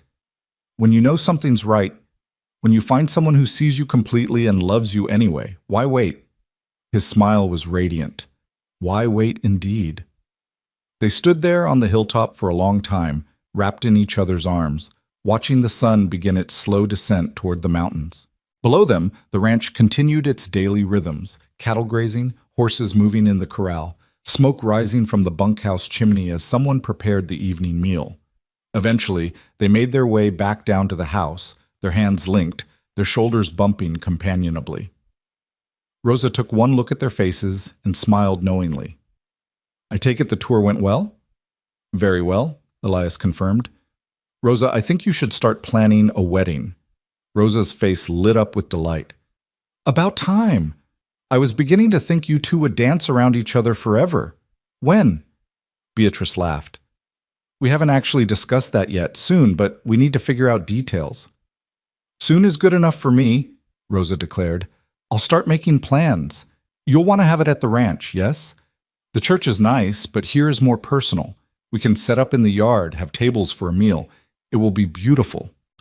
They spent the rest of the afternoon making tentative plans, discussing possibilities, dreaming aloud about the future. Beatrice would continue teaching. That was non-negotiable for both of them. But she could live at the ranch, making the daily ride into town. It was only 5 miles, manageable on horseback once she learned to ride properly. "I'll teach you," Elias promised. "We've got a gentle mare that would be perfect for you, sweet-tempered and reliable. You'll be riding like you were born to it within a few weeks." "I'll probably fall off repeatedly," Beatrice warned. "Probably. But you'll get back on, because that's who you are." As the sun began to set, painting the sky in shades of gold and pink and purple, Elias drove Beatrice back to town. They were both quiet, wrapped in the comfortable silence of two people who've said the important things and can now simply be together. When they reached Mrs. Abernathy's, Elias helped Beatrice down and walked her to the porch. In the fading light, his face was shadowed, but his eyes were bright. "Thank you for today," he said quietly. "For seeing my home, for understanding what I'm trying to build, for saying yes to the possibility of us. Thank you for being patient with me, for giving me time to work through my fears." She touched his face gently, tracing the line of his jaw. "I meant what I said up on that hill. I love you, Elias Morgan." "I love you too, Beatrice Langford, more than I knew I could love anyone." He kissed her one more time, gentle and sweet, a benediction rather than a passionate declaration. Then he stepped back, tipping his hat in that gesture that had become so dear to her. "I'll see you at church tomorrow, and Monday after school we'll start your riding lessons. Fair?" "Fair." She watched him drive away, then floated into the house where Mrs. Abernathy was waiting with barely contained excitement. "Well, tell me everything. How was the ranch?" "What did you talk about? Did he—" "He asked me to marry him," Beatrice interrupted, unable to keep the joy from her voice. "Well, not exactly asked. More said he wanted to ask, wanted me to think about it, and I said yes. Or I said I'd think about it, but I already know the answer is yes." Mrs. Abernathy let out a shriek of delight and pulled Beatrice into a crushing embrace. "Oh, my dear, I knew it. From that very first day when he looked at you and said, 'That's my kind of woman,' I knew this would happen. When? When will you marry?" "We haven't decided. Soon, though. Maybe in a few weeks?" Beatrice laughed at her own recklessness. "Is this crazy?" "It feels crazy. I've known him less than 2 months. Out here you learn to recognize what matters quickly. Time doesn't measure the same way it does back east."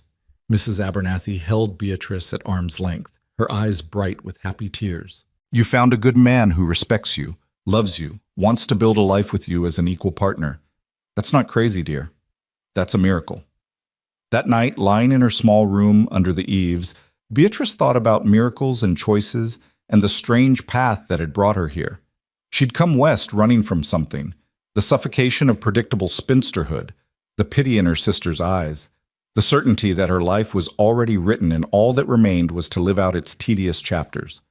But she'd found something instead. Purpose in her teaching. Community in this rough frontier town. And love with a man who saw her strength as something to celebrate rather than something to tame. She touched her lips, remembering Elias's kisses, and smiled into the darkness. In 3 weeks, she'd gone from fighting a bandit for her purse to planning a wedding. It should have felt too fast, too reckless. Instead, it felt exactly right. The next morning at church, there was no hiding the change in their relationship. Elias sat beside Beatrice in the pew, close enough that their shoulders touched, and when he took her hand during the final hymn, several people smiled and nodded approvingly. After the service, they faced a barrage of congratulations and curiosity. News had spread quickly, probably thanks to Rosa, who'd apparently mentioned to someone at the general store that there would be a wedding at the Morgan Ranch soon. Most of the congregation was delighted.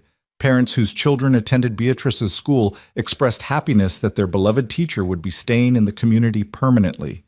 Sheriff Brennan clapped Elias on the back with genuine pleasure. Mr. Chen offered formal congratulations in carefully precise English, his wife beaming beside him. But not everyone was pleased. Mrs. Blackwood stood apart with Emily and Reverend Hutchins, her face set in lines of disapproval. As the crowd began to disperse, she approached with determined steps. Miss Langford, I understand congratulations are in order, though I must say this seems rather precipitous. You've barely been in Willow Creek 2 months. When you know something's right, Mrs. Blackwood, there's no point in waiting, Beatrice said evenly. Well, I assume you'll be resigning your position at the school once you're married. It wouldn't be appropriate for a married woman to continue teaching when there are unmarried women who need the work. Beatrice felt Elias tense beside her, but she squeezed his hand in warning. This was her battle to fight. Actually, Mrs. Blackwood, I have no intention of resigning. Marriage doesn't make me less qualified to teach. If anything, it strengthens my position in the community. But surely your husband will want you focused on domestic duties? Managing a ranch household is quite demanding. My husband, Elias said quietly, the word husband carrying a weight of possession and pride, wants his wife to continue doing work she loves and is extraordinarily good at. We'll figure out the household management together. Most irregular, Mrs. Blackwood sniffed, but I suppose we must make allowances for modern ideas, however misguided. Emily, come along.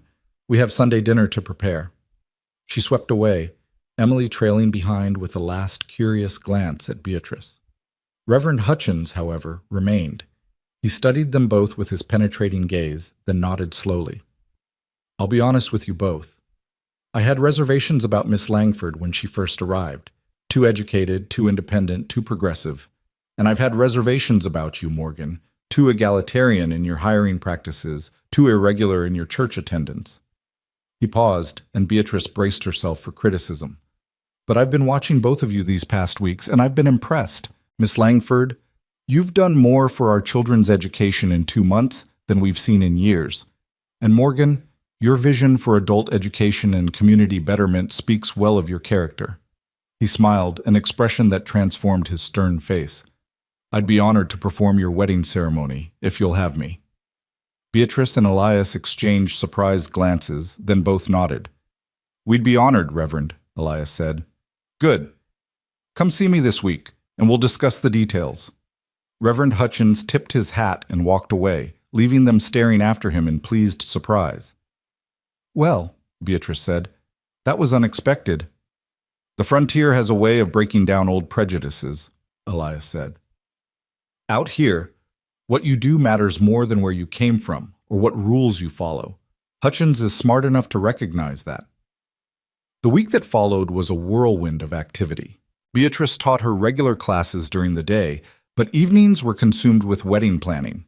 The date was set for 3 weeks away, the first Saturday in November. It would be a simple ceremony at the ranch, followed by a celebration with the whole town invited.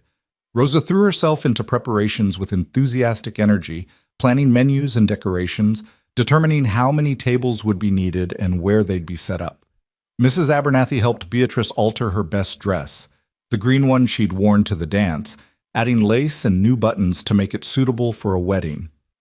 "It's not traditional white," Mrs. Abernathy said, pins in her mouth as she worked on the hem. "But white's impractical out here anyway. The green suits you, brings out your eyes. And it's appropriate for a second marriage, even though this is technically your first." "Second marriage? Married to your work all these years, weren't you?" Mrs. Abernathy grinned. "This is just making it official with a person instead of a profession."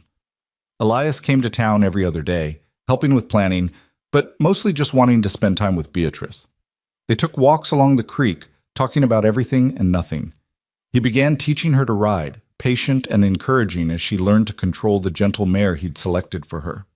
She fell off twice, just as she'd predicted, and both times he helped her back up with praise for her courage rather than criticism for her clumsiness.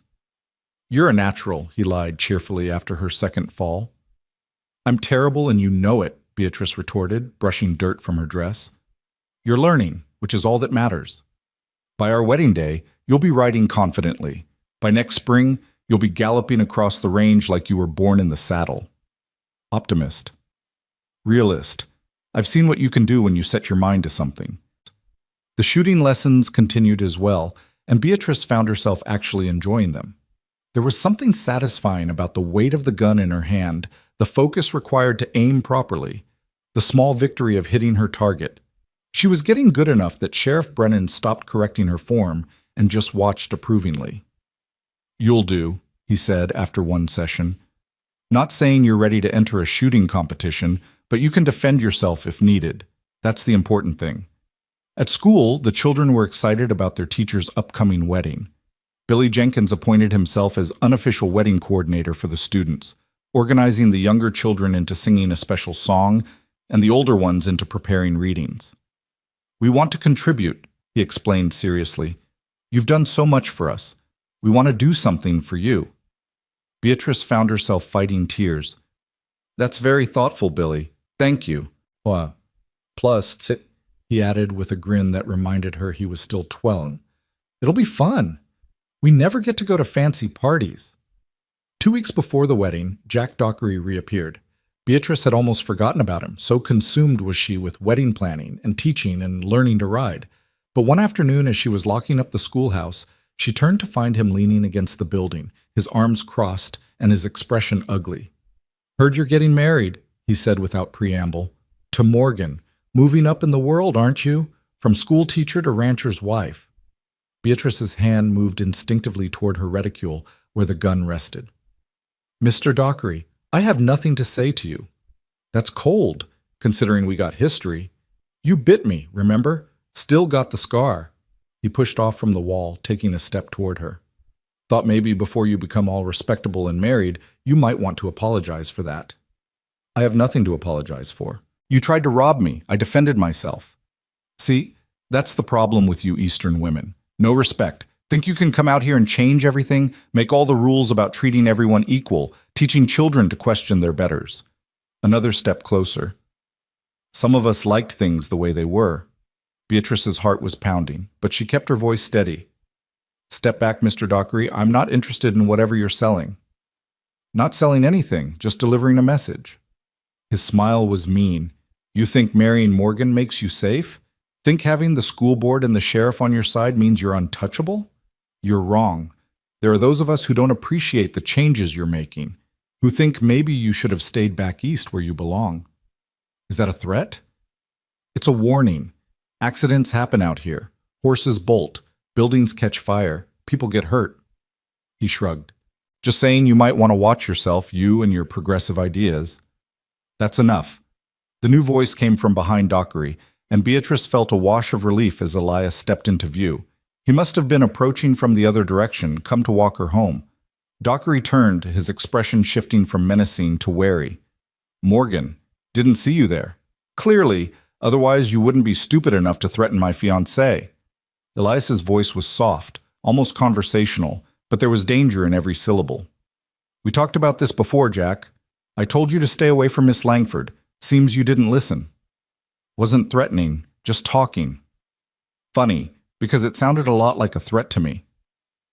Elias moved closer, positioning himself between Beatrice and Dockery.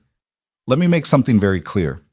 Beatrice is under my protection. That means if anything happens to her, if she gets hurt, if her property gets damaged, if she so much as has a moment of fear or concern, I'm holding you personally responsible.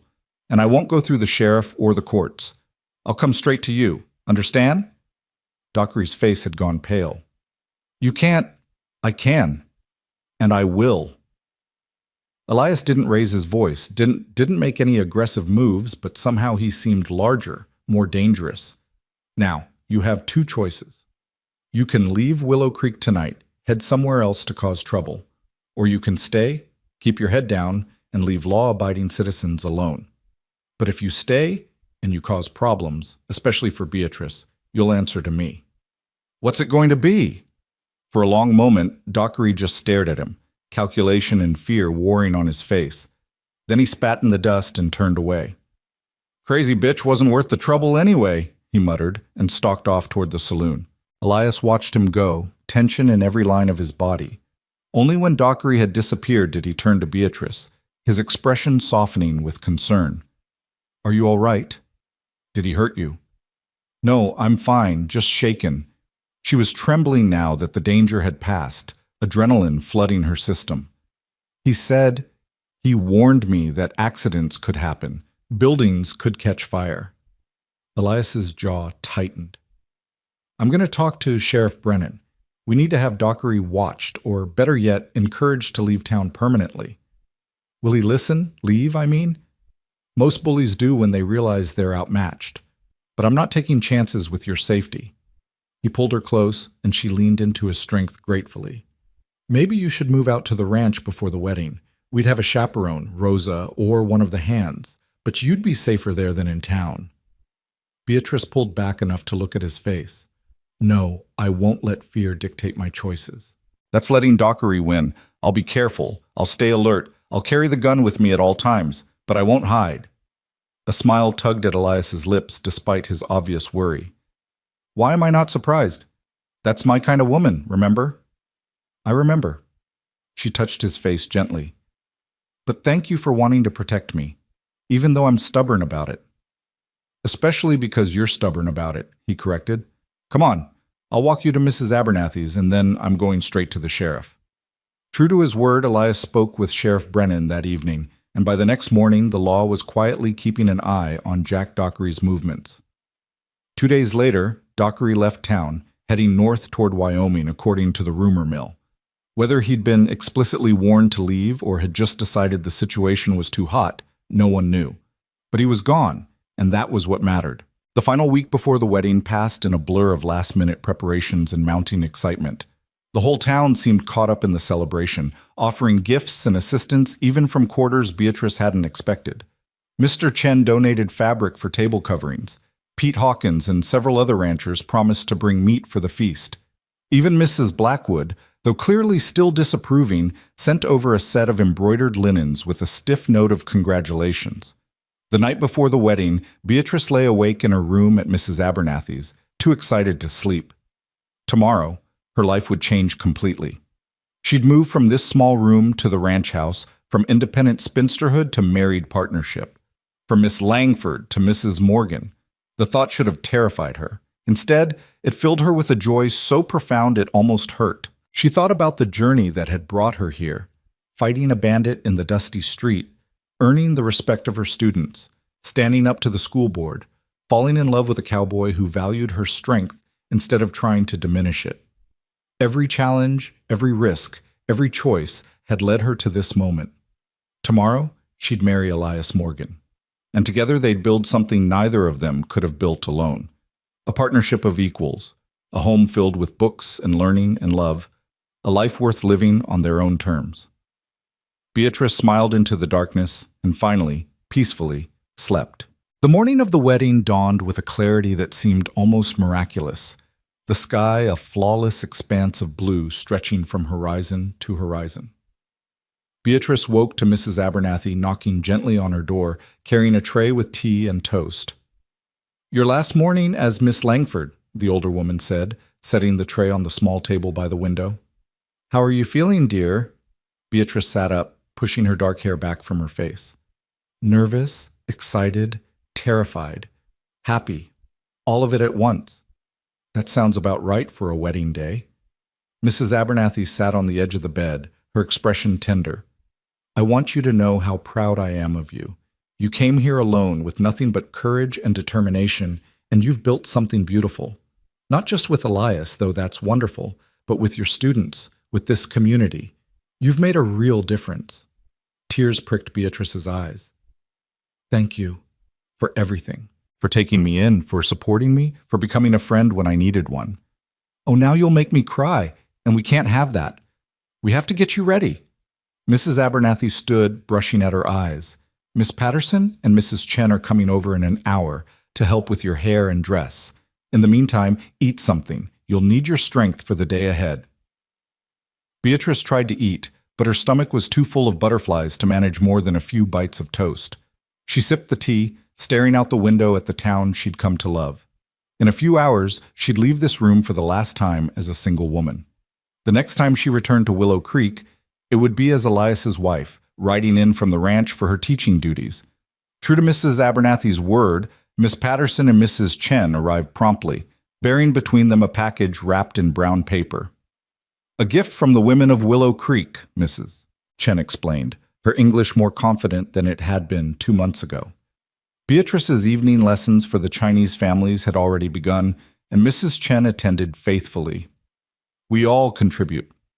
Inside the package was a beautiful shawl knitted from soft wool in a pattern of intertwined flowers.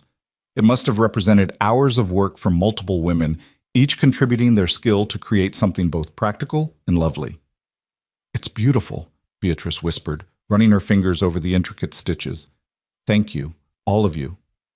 You wear it today, for warmth and for luck, Mrs. Chen said firmly. And you remember that you have friends here, many friends. The next 2 hours passed in a flurry of preparation.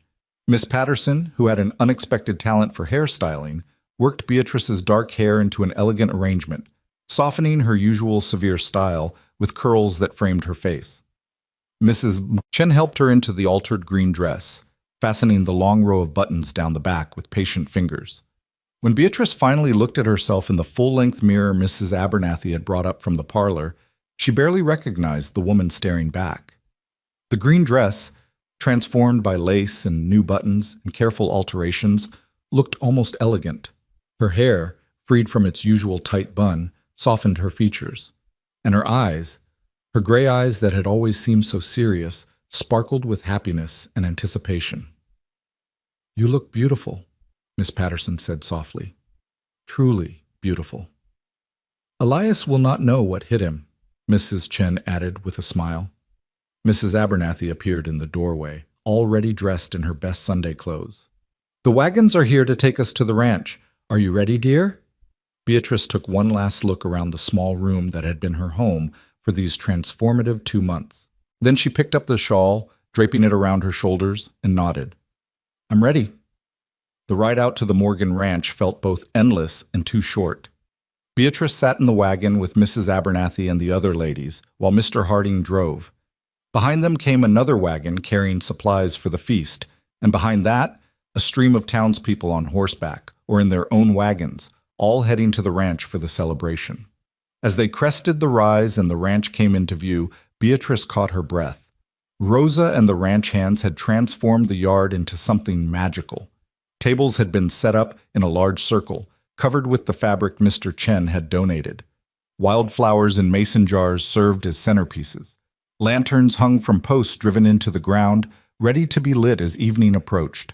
And in the center of it all, beneath an arbor woven from cottonwood branches and late-blooming sage, stood Reverend Hutchins in his best black suit. People were already arriving, gathering in clusters to chat and admire the preparations. Beatrice saw her students running between the adults, their faces bright with excitement. Billy Jenkins was attempting to organize them into some kind of order, with mixed success. And there, standing near the house talking to Sheriff Brennan and Mayor Donovan, was Elias. He wore a new suit, black trousers, a white shirt so crisp it must be fresh from the shop, a black vest embroidered with silver thread, and a string tie at his throat. His dark hair had been trimmed and combed back, and he'd shaved so recently his jaw still looked slightly raw. But it was his expression that made Beatrice's heart turn over, a mixture of joy and nervousness and wonder, as if he couldn't quite believe this was really happening.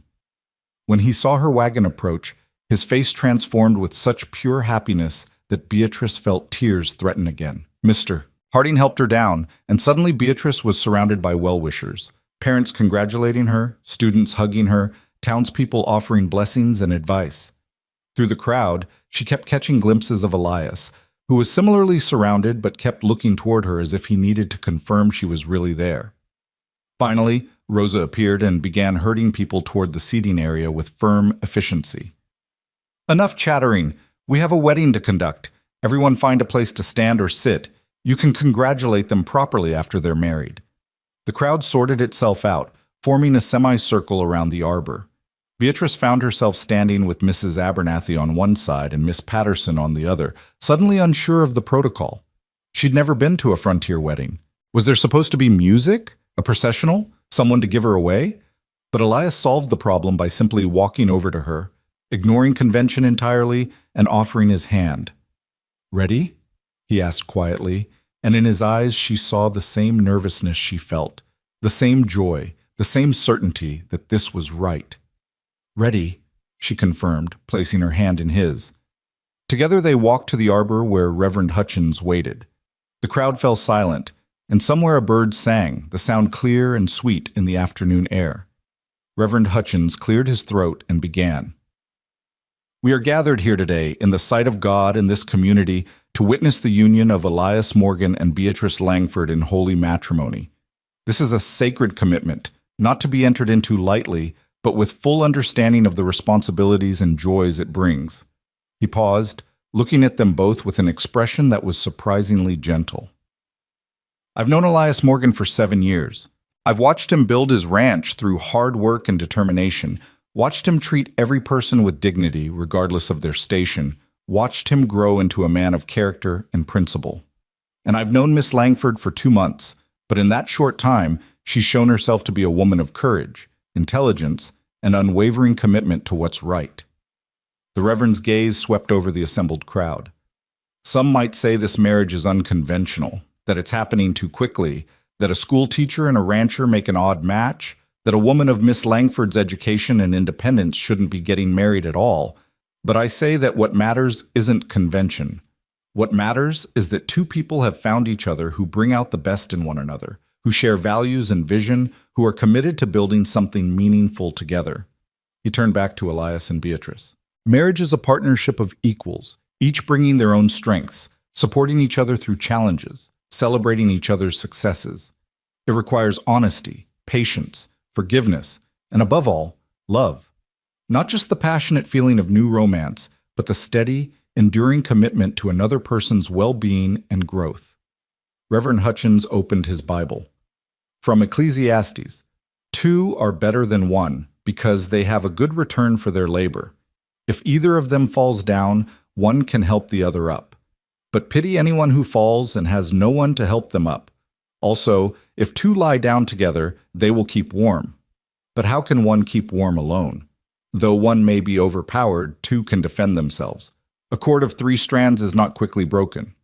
He closed the Bible and looked at Elias. "Elias Morgan, do you take this woman to be your lawfully wedded wife?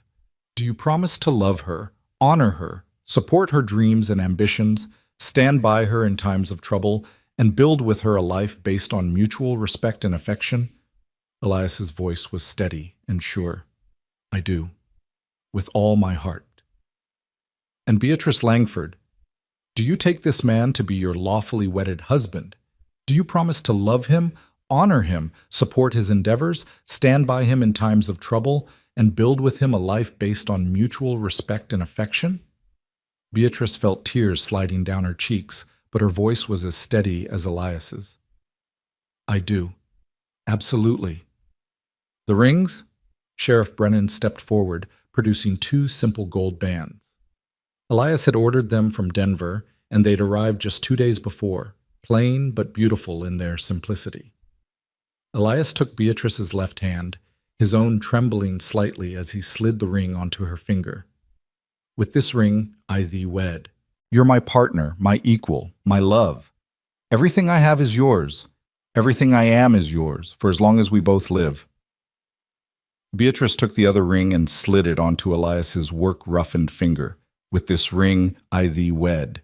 You're my partner, my equal, my love. Everything I have is yours. Everything I am is yours, for as long as we both live.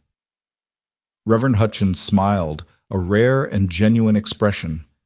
By the power vested in me by the Colorado Territory and by God Almighty, I now pronounce you husband and wife. Elias, you may kiss your bride. Elias needed no further encouragement. He pulled Beatrice close and kissed her thoroughly, to the delight of the watching crowd.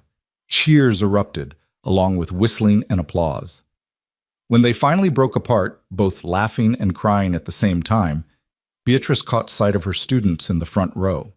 Billy Jenkins was grinning widely, and beside him, little Emma Chen was jumping up and down with excitement. The Kowalski twins were holding hands, looking solemn and happy at the same time. Even Emily Blackwood, standing with her disapproving mother, had a small smile on her face. "Ladies and gentlemen," Reverend Hutchins announced, "I present to you Mr. and Mrs. Elias Morgan." More cheers, more applause. Beatrice found herself being hugged by what felt like every person in Willow Creek. Mrs. Abernathy was crying openly. Rosa was beaming with pride. Miguel and the other ranch hands were congratulating Elias with enthusiastic backslapping that made him wince and laugh. Then Billy Jenkins stepped forward, clearing his throat importantly. "Mrs. Morgan?" He stopped, grinned at the newness of the name, then continued. "Me and the other students, we prepared something for you and Mr. Morgan. If everyone could quiet down for a minute?" The crowd settled, and the children arranged themselves in a loose group. Billy counted them in, and they began to sing. It was a simple song, one about journeys and new beginnings and finding home, but it was sung with such earnest enthusiasm that Beatrice felt fresh tears flowing. When the song ended, Annabelle Hawkins stepped forward with a package wrapped in newspaper. "We all contributed," she said shyly. "It's not much, but we wanted to give you something." Beatrice unwrapped the package to find a book, a beautiful leather-bound journal with blank pages. On the first page, each student had written their name and a short message. "For writing your story together," Billy explained. "We figured you're both big on reading and learning, so maybe you'd want to write down your adventures. For posterity and all that." Elias looked over Beatrice's shoulder at the journal, his arm around her waist.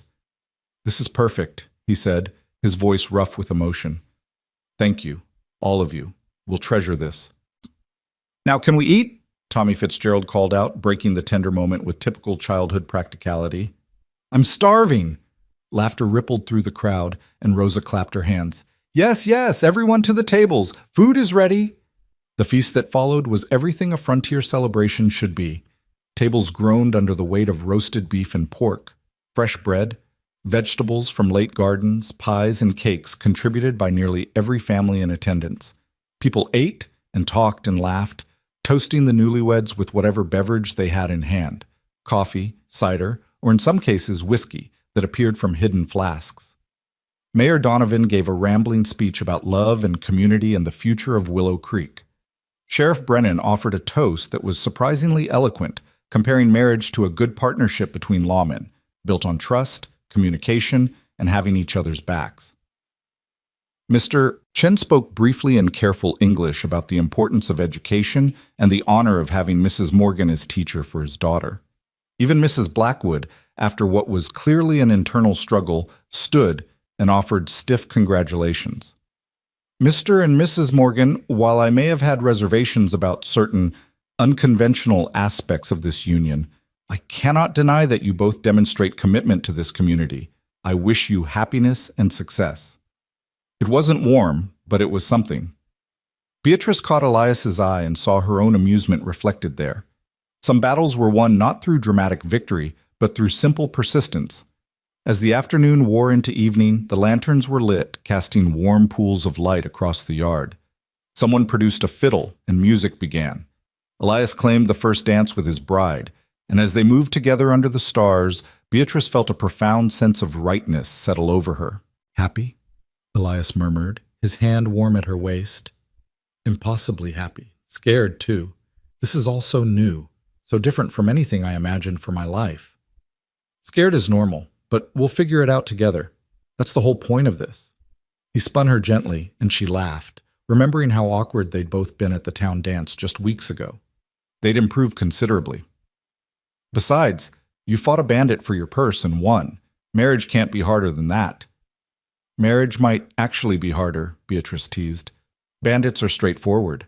Husbands are complicated. Thanks for that. You're welcome. They danced until her feet ached, then sat at the head table watching others take their turns on the improvised dance floor. Parents danced with children, old couples moved together with the ease of decades of practice, and young people courted under the guise of acceptable celebration. Pete Hawkins approached with his wife Martha, a tired-looking woman with kind eyes and work-worn hands. Mrs. Morgan, I wanted to introduce my Martha properly. She's heard so much about you from the children. Mrs. Hawkins, I'm so pleased to meet you. Your children are wonderful. Annabelle especially has such a gift for reading. Martha's face lit up. She does, doesn't she? I always knew she was special, but having you recognize it, teach her properly. It means the world. She paused, then continued shyly, I was wondering, those evening classes you mentioned for adults? Would women be welcome? I'd dearly love to improve my reading, maybe learn to write more than just my name. Of course women are welcome. In fact, I was hoping women would attend. We'll start after the new year. Give me time to settle into married life. Beatrice smiled warmly. I look forward to having you in class, Mrs. Hawkins.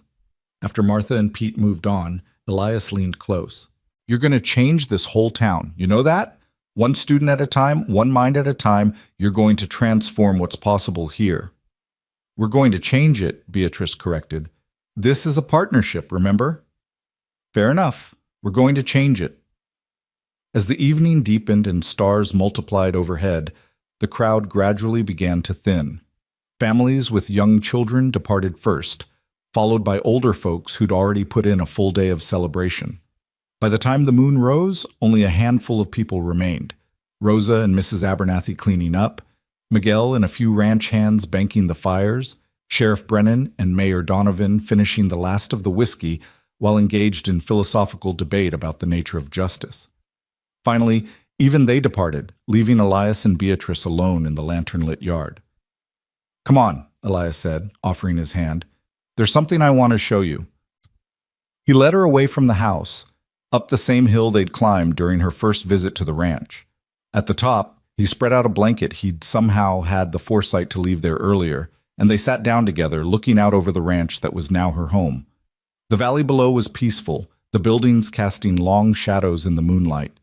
The creek caught and reflected the stars, a ribbon of silver winding through the darkness. In the distance, cattle lowed softly, and somewhere an owl called. This is what I wanted you to see, Elias said quietly.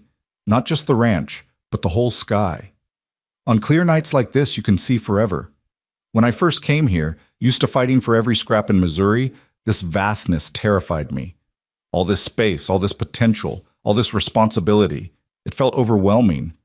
He turned to look at her, his face silvered by moonlight. But over time, I learned that vastness isn't frightening. It's freeing. Out here, we can be whoever we choose to be, build whatever life we can imagine. We're not trapped by old expectations or rigid hierarchies. We're limited only by our courage and our willingness to work. Beatrice leaned against his shoulder, feeling the solid warmth of him. That's why I came west, not because I knew what I wanted, but because I knew what I didn't want. A life already decided for me. A future of genteel poverty and pitying glances. I wanted possibility. I wanted to matter. You do matter. To me, to your students, to this community. You matter so much, Beatrice. His arm came around her shoulders, holding her close. I keep thinking about that first day, how you refused to let go of your purse even when it would have been safer to just surrender. That stubbornness, that refusal to give up what's yours, that's what makes you extraordinary. It's also what makes me difficult to live with, Beatrice warned. I'm opinionated and independent, and I won't always defer to your judgment just because you're my husband. Good. I don't want a wife who defers. I want a partner who challenges me, keeps me honest, makes me better than I'd be alone. He kissed the top of her head gently. though I reserve the right to occasionally be annoyed by your stubbornness. And I reserve the right to occasionally be annoyed by yours. Deal." They sat in comfortable silence for a while, watching the stars wheel slowly overhead. Then Elias said, "I have something for you. A wedding gift." He produced a small package from his vest pocket. Beatrice unwrapped it carefully to find a beautifully bound copy of Jane Eyre, one of the books she'd mentioned loving during their many conversations. "Open it," he urged. She opened the cover to find an inscription in his careful handwriting. "To my fierce Beatrice, who fought for what was hers and won my heart in the process. May you always remain as brave and stubborn as the day we met. With all my love, Elias." November 1878. Tears blurred her vision. "Elias, it's perfect. I have something for you too." She'd hidden her gift in the folds of her shawl. It was smaller than his, wrapped in brown paper. When he opened it, he found a leather bookmark she'd tooled herself during rare free moments, working late into the night at Mrs. Abernathy's. Burned into the leather were the words, "That's my kind of woman." Elias laughed, the sound full of joy and recognition. "I'll never live that down, will I?" "Never. It's our origin story, the moment everything changed." She took the bookmark from him and slipped it into the Jane Eyre volume, marking the first page. "Every time you use this, you'll remember." "I don't need a bookmark to remember. That moment is burned into my memory forever. The bravest woman I'd ever seen, covered in dust and defiance, refusing to give up." He set the book aside carefully and turned to face her fully. "Beatrice Morgan, I promise you this.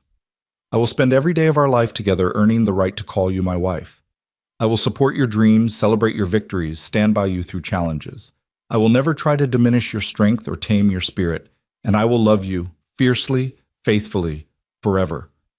Beatrice felt tears sliding down her cheeks again, but they were happy tears, the kind that came from emotion too big to contain. "And I promise you this. I will be your true partner, sharing both burden and joy. I will respect your work and your vision. I will challenge you when you need it and support you always. I will never stop fighting for what matters, for our life together, for our community, for the future we're building. And I will love you with all my stubborn, opinionated, independent heart." They kissed under the vast Colorado sky, two people who'd found each other against all odds, who'd chosen courage over comfort, possibility over predictability. When they finally pulled apart, Elias stood and helped Beatrice to her feet. "Ready to go home, Mrs. Morgan." She looked down at the ranch spread below them, their ranch now, their home, their future. Then she looked at the man beside her, strong and steady, and hers. "Yes," she said simply, "I'm ready." They walked down the hill hand in hand toward the house where Rosa had left lanterns burning in welcome. Tomorrow would bring new challenges. Beatrice would have to balance teaching with ranch life. They'd have to navigate the complexities of marriage. They'd face opposition from those who disliked change. But tonight was for celebrating what they'd found together, what they'd chosen despite fear and uncertainty.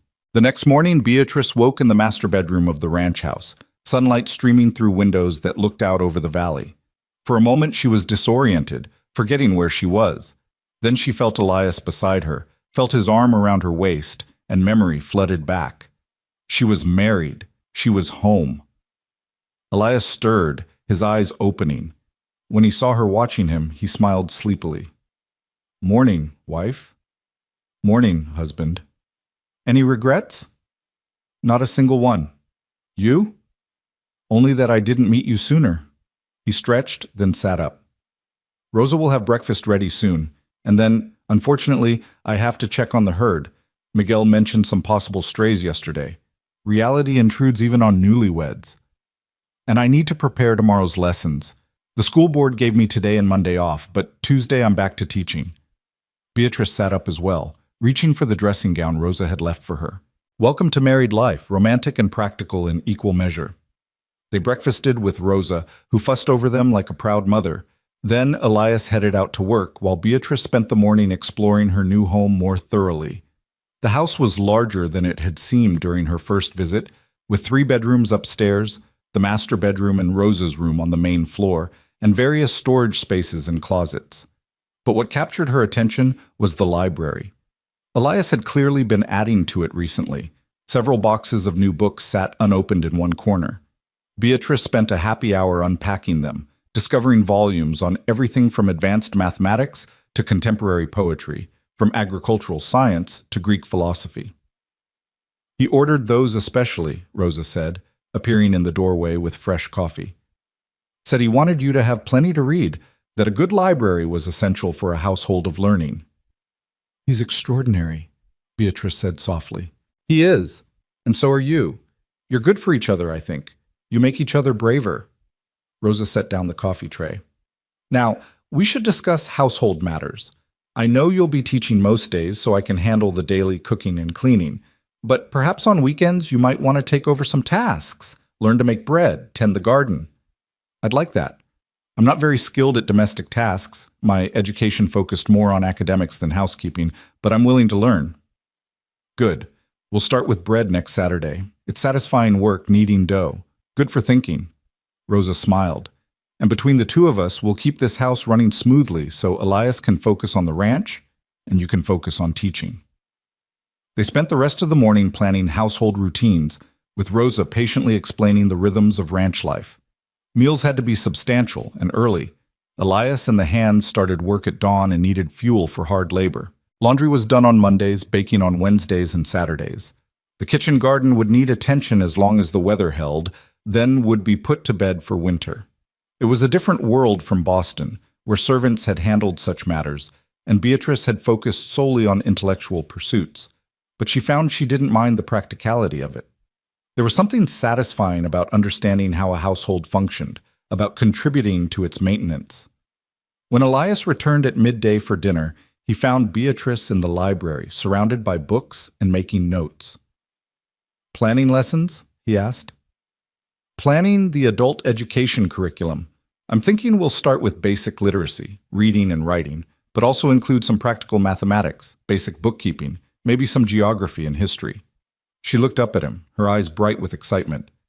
I've been thinking about what you said, about creating opportunities. Education isn't just about reading classic literature. It's about giving people tools to improve their circumstances, to understand contracts and laws, to participate fully in society. Elias sat down beside her, looking over her notes. This is ambitious. You'll have students ranging from complete illiterates to people who just want to improve their skills. How will you manage the different levels? The same way I do with the children. Individual attention within a group setting, pairing more advanced students with struggling ones, creating lessons that work at multiple levels.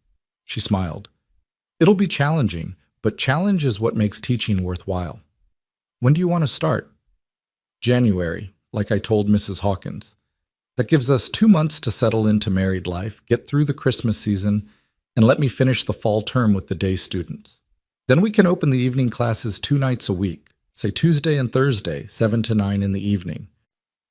Where will you hold them? The schoolhouse? Beatrice hesitated. I was thinking about that.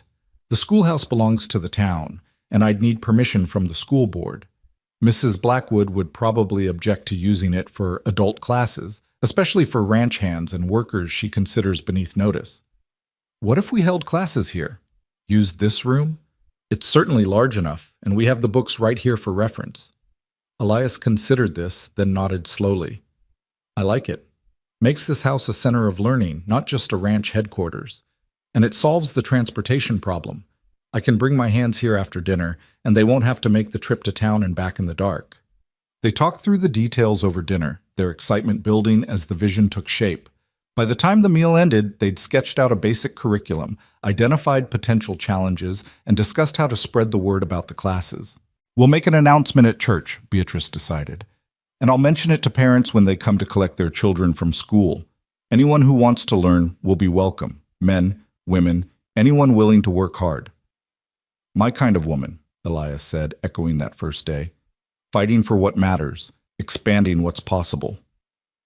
The following week settled into a rhythm that felt surprisingly natural despite its novelty.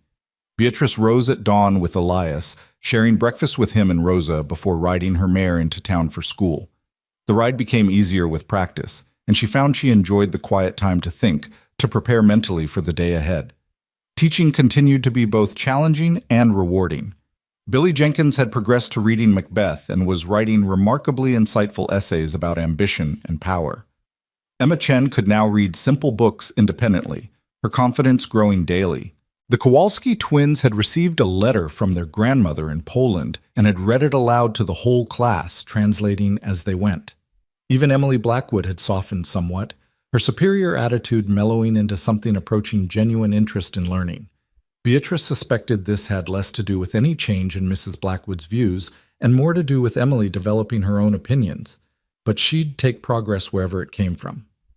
In the evenings, Beatrice returned to the ranch, where she helped Rosa with household tasks, spent time with Elias discussing the day's events, and prepared lessons in the library that was becoming her favorite room in the house. Elias often worked at the desk in the corner while she graded papers or planned curriculum, the two of them occupying the same space in comfortable companionship. On Saturday evenings, they read aloud to each other from whatever book had captured their interest that week. Sometimes they discussed what they read. Sometimes they simply enjoyed the story. It was intimate and intellectual at once, exactly the kind of partnership Beatrice had dreamed of but never quite believed possible. The first real test of their marriage came in mid-November, when an early blizzard swept down from the mountains without warning. Beatrice was at school when the storm hit, the sky going from clear to ominous in less than an hour. She dismissed the students early, making sure each child had safe transportation home or could shelter with families in town. But as the snow began to fall in earnest, Beatrice realized she couldn't make it back to the ranch. The 5-mile ride would be treacherous in these conditions, potentially deadly if she lost her way. She'd have to stay in town, probably at Mrs. Abernathy's. She was locking up the schoolhouse when Elias appeared, leading both Storm and her mare, both horses already dusted with snow. "What are you doing here?" she demanded. "You should be at the ranch, making sure everything's secure." "Miguel can handle the ranch. I came to make sure you were safe." His voice was calm but firm. "We need to get you back before this gets worse." "Elias, that's foolish. I can stay with Mrs. Abernathy. You shouldn't have risked. You're my wife, my responsibility, and I won't spend a storm worrying whether you're all right when I could be making sure of it." He helped her onto her mare, his hand steady. "We're going home, Beatrice. Together." Part of her wanted to argue, to insist she could take care of herself, but a larger part recognized this for what it was. Not control, but care. Not diminishing her independence, but extending partnership into protection. "All right," she said, "but if we die in this blizzard, I'm going to be very annoyed with you." Noted. The ride back was harrowing. Snow fell so thick they could barely see 10 feet ahead. Wind cut through Beatrice's clothes, despite her shawl and coat. But Elias knew the land intimately, guiding them with absolute certainty, even when the trail disappeared beneath accumulating snow. When they finally reached the ranch, both nearly frozen, Rosa had hot coffee and warm blankets waiting. She fussed over them both, scolding Elias for taking such a risk while simultaneously praising his devotion. Later, warm and dry and safe, Beatrice sat with Elias by the fire while the storm raged outside. "Thank you," she said quietly, "for coming for me. I know I protested, but thank you. You don't have to thank me for caring about your safety. That's not negotiable." He pulled her closer. "But I understand why you resisted. You fought so hard for independence, it feels like accepting help is the same as surrendering it. It's not, though. Independence means having choices, not refusing all assistance." "I'm still learning that," Beatrice admitted. "Still learning to accept care without feeling diminished by it." "We're both learning. That's what marriage is. Continuous learning about each other, about ourselves, about how to be together without losing who we are individually." The storm lasted 2 days, trapping them all at the ranch. But it turned out to be a gift in disguise. Time to simply be together without the press of daily responsibilities, time to talk and read and strengthen the bonds still so new between them. When the storm finally cleared, revealing a world transformed by snow, Beatrice rode back to town to resume teaching. But something had shifted. She no longer felt torn between independence and partnership.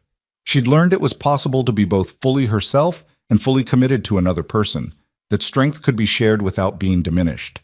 December brought preparations for Christmas and growing excitement about the upcoming evening classes. Word had spread, and Beatrice had a list of nearly 20 adults who wanted to attend. Ranch hands from various properties, some of the Chinese workers from town, several women including Martha Hawkins, and even old Pete Hawkins himself, who confessed he'd like to improve his reading enough to tackle more complex material. "Never too old to learn," he said gruffly, "and my Annabelle keeps bringing home books I can't hardly read. Time I kept up with my own daughter." Beatrice spent her Christmas break preparing materials, creating lesson plans flexible enough to accommodate different skill levels. Elias helped, using his own experience learning to read as a guide for what adult students might need. On Christmas Day, they hosted a dinner for those who had nowhere else to go. Miguel and two other ranch hands whose families were too far away to visit, Rosa, who had no family left, Mrs. Abernathy, whose own children lived back east. It was a humble celebration by Boston standards, but Beatrice found it more meaningful than any elaborate society dinner she'd attended in her former life. The evening classes began in January, just as planned. That first Tuesday night, nervous students gathered in the ranch library, clutching slates and pencils, their faces showing a mixture of hope and fear. Beatrice stood before them, remembering her own first day teaching in Willow Creek, and smiled. "Welcome. You're all here because you want to learn, because you believe education can improve your circumstances. That belief is the most important thing you bring to this room. Everything else, reading, writing, arithmetic, those are just tools. Tools we'll master together." She started with the basics, just as she had with the children. The alphabet, letter sounds, simple words. But she quickly discovered that teaching adults was different from teaching children. Adults brought life experience, context, motivation that children often lacked. They might struggle with decoding words, but once they understood a concept, they grasped its implications immediately. Miguel, who spoke Spanish fluently, learned to read English with remarkable speed once he understood the phonetic patterns. Martha Hawkins, who'd been reading by memorizing words rather than understanding how letters worked together, suddenly unlocked whole new possibilities. One of the Chinese workers, who already read in Mandarin, transferred that literacy to English with determined focus. Elias attended when he could, not as a student but as an assistant, helping with one-on-one instruction while Beatrice worked with the larger group. Watching him patiently help a struggling ranch hand sound out words, his face patient and encouraging, Beatrice fell in love with him all over again. By February, some students were reading simple books. By March, several could write basic letters. And by April, when the prairie was beginning to green up again and cattle were calving, Beatrice had a classroom full of adults who'd transformed their own possibilities through education. One evening in late April, after the students had left and Beatrice was tidying up the library, Elias came and wrapped his arms around her from behind. "Tired?" he asked, feeling her lean back against him. "Exhausted, but happy." She turned in his embrace. "Did you see Pete Hawkins tonight? He read an entire chapter from that agricultural manual without help.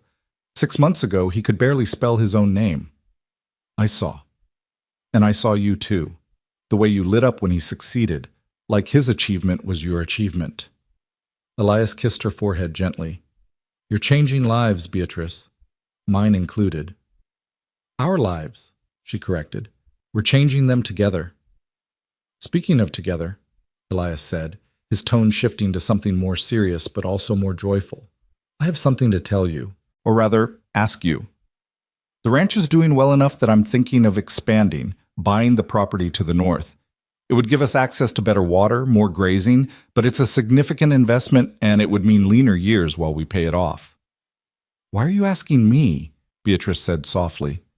"It's your ranch. It's our ranch and our future. I'm not making major decisions without your input." He studied her face. "What do you think? Should we expand, take the risk, or play it safe?" Beatrice thought about the woman she'd been when she arrived in Willow Creek, desperate for safety, clinging to her purse because it represented security. She thought about the woman she'd become, someone who'd learned that the biggest risks often brought the biggest rewards, that playing it safe sometimes meant losing everything important. "I think we should expand," she said firmly. "I think we should take the risk and build something bigger than what we have now. Together." Elias's smile was radiant. "That's my kind of woman. And you're my kind of man." They sealed the decision with a kiss. There in the library, surrounded by books and the evidence of transformed lives.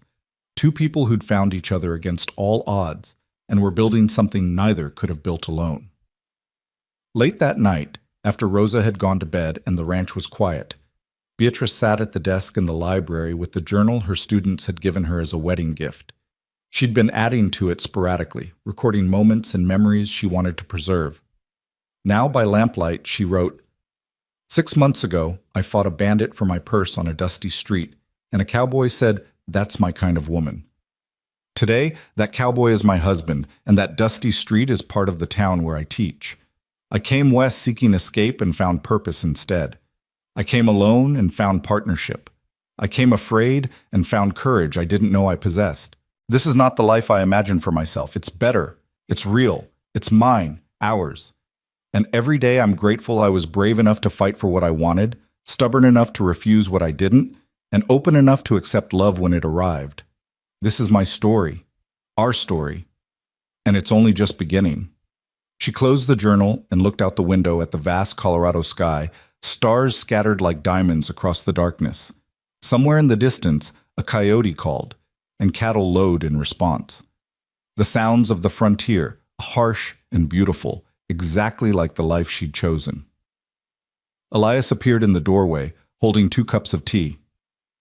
"Writing?" "Recording, so someday when we're old and our memories are fading, we can remember how it all began."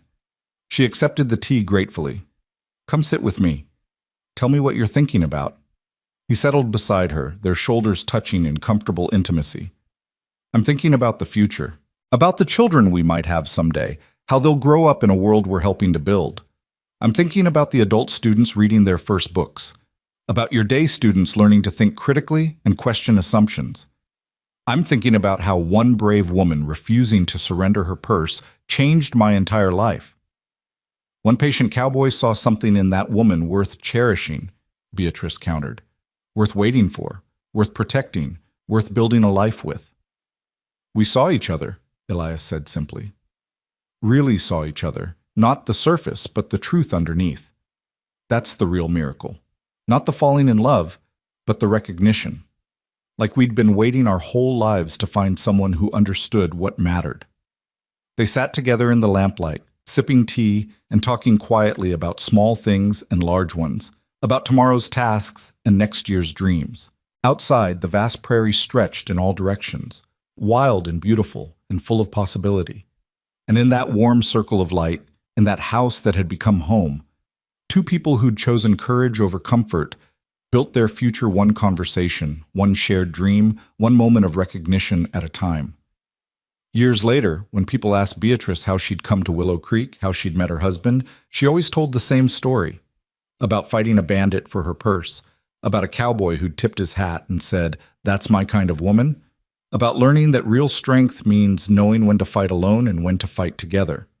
And when people asked if she'd ever regretted leaving Boston, leaving her old life behind, she'd smile and shake her head. Because she hadn't left anything important. She'd found it instead.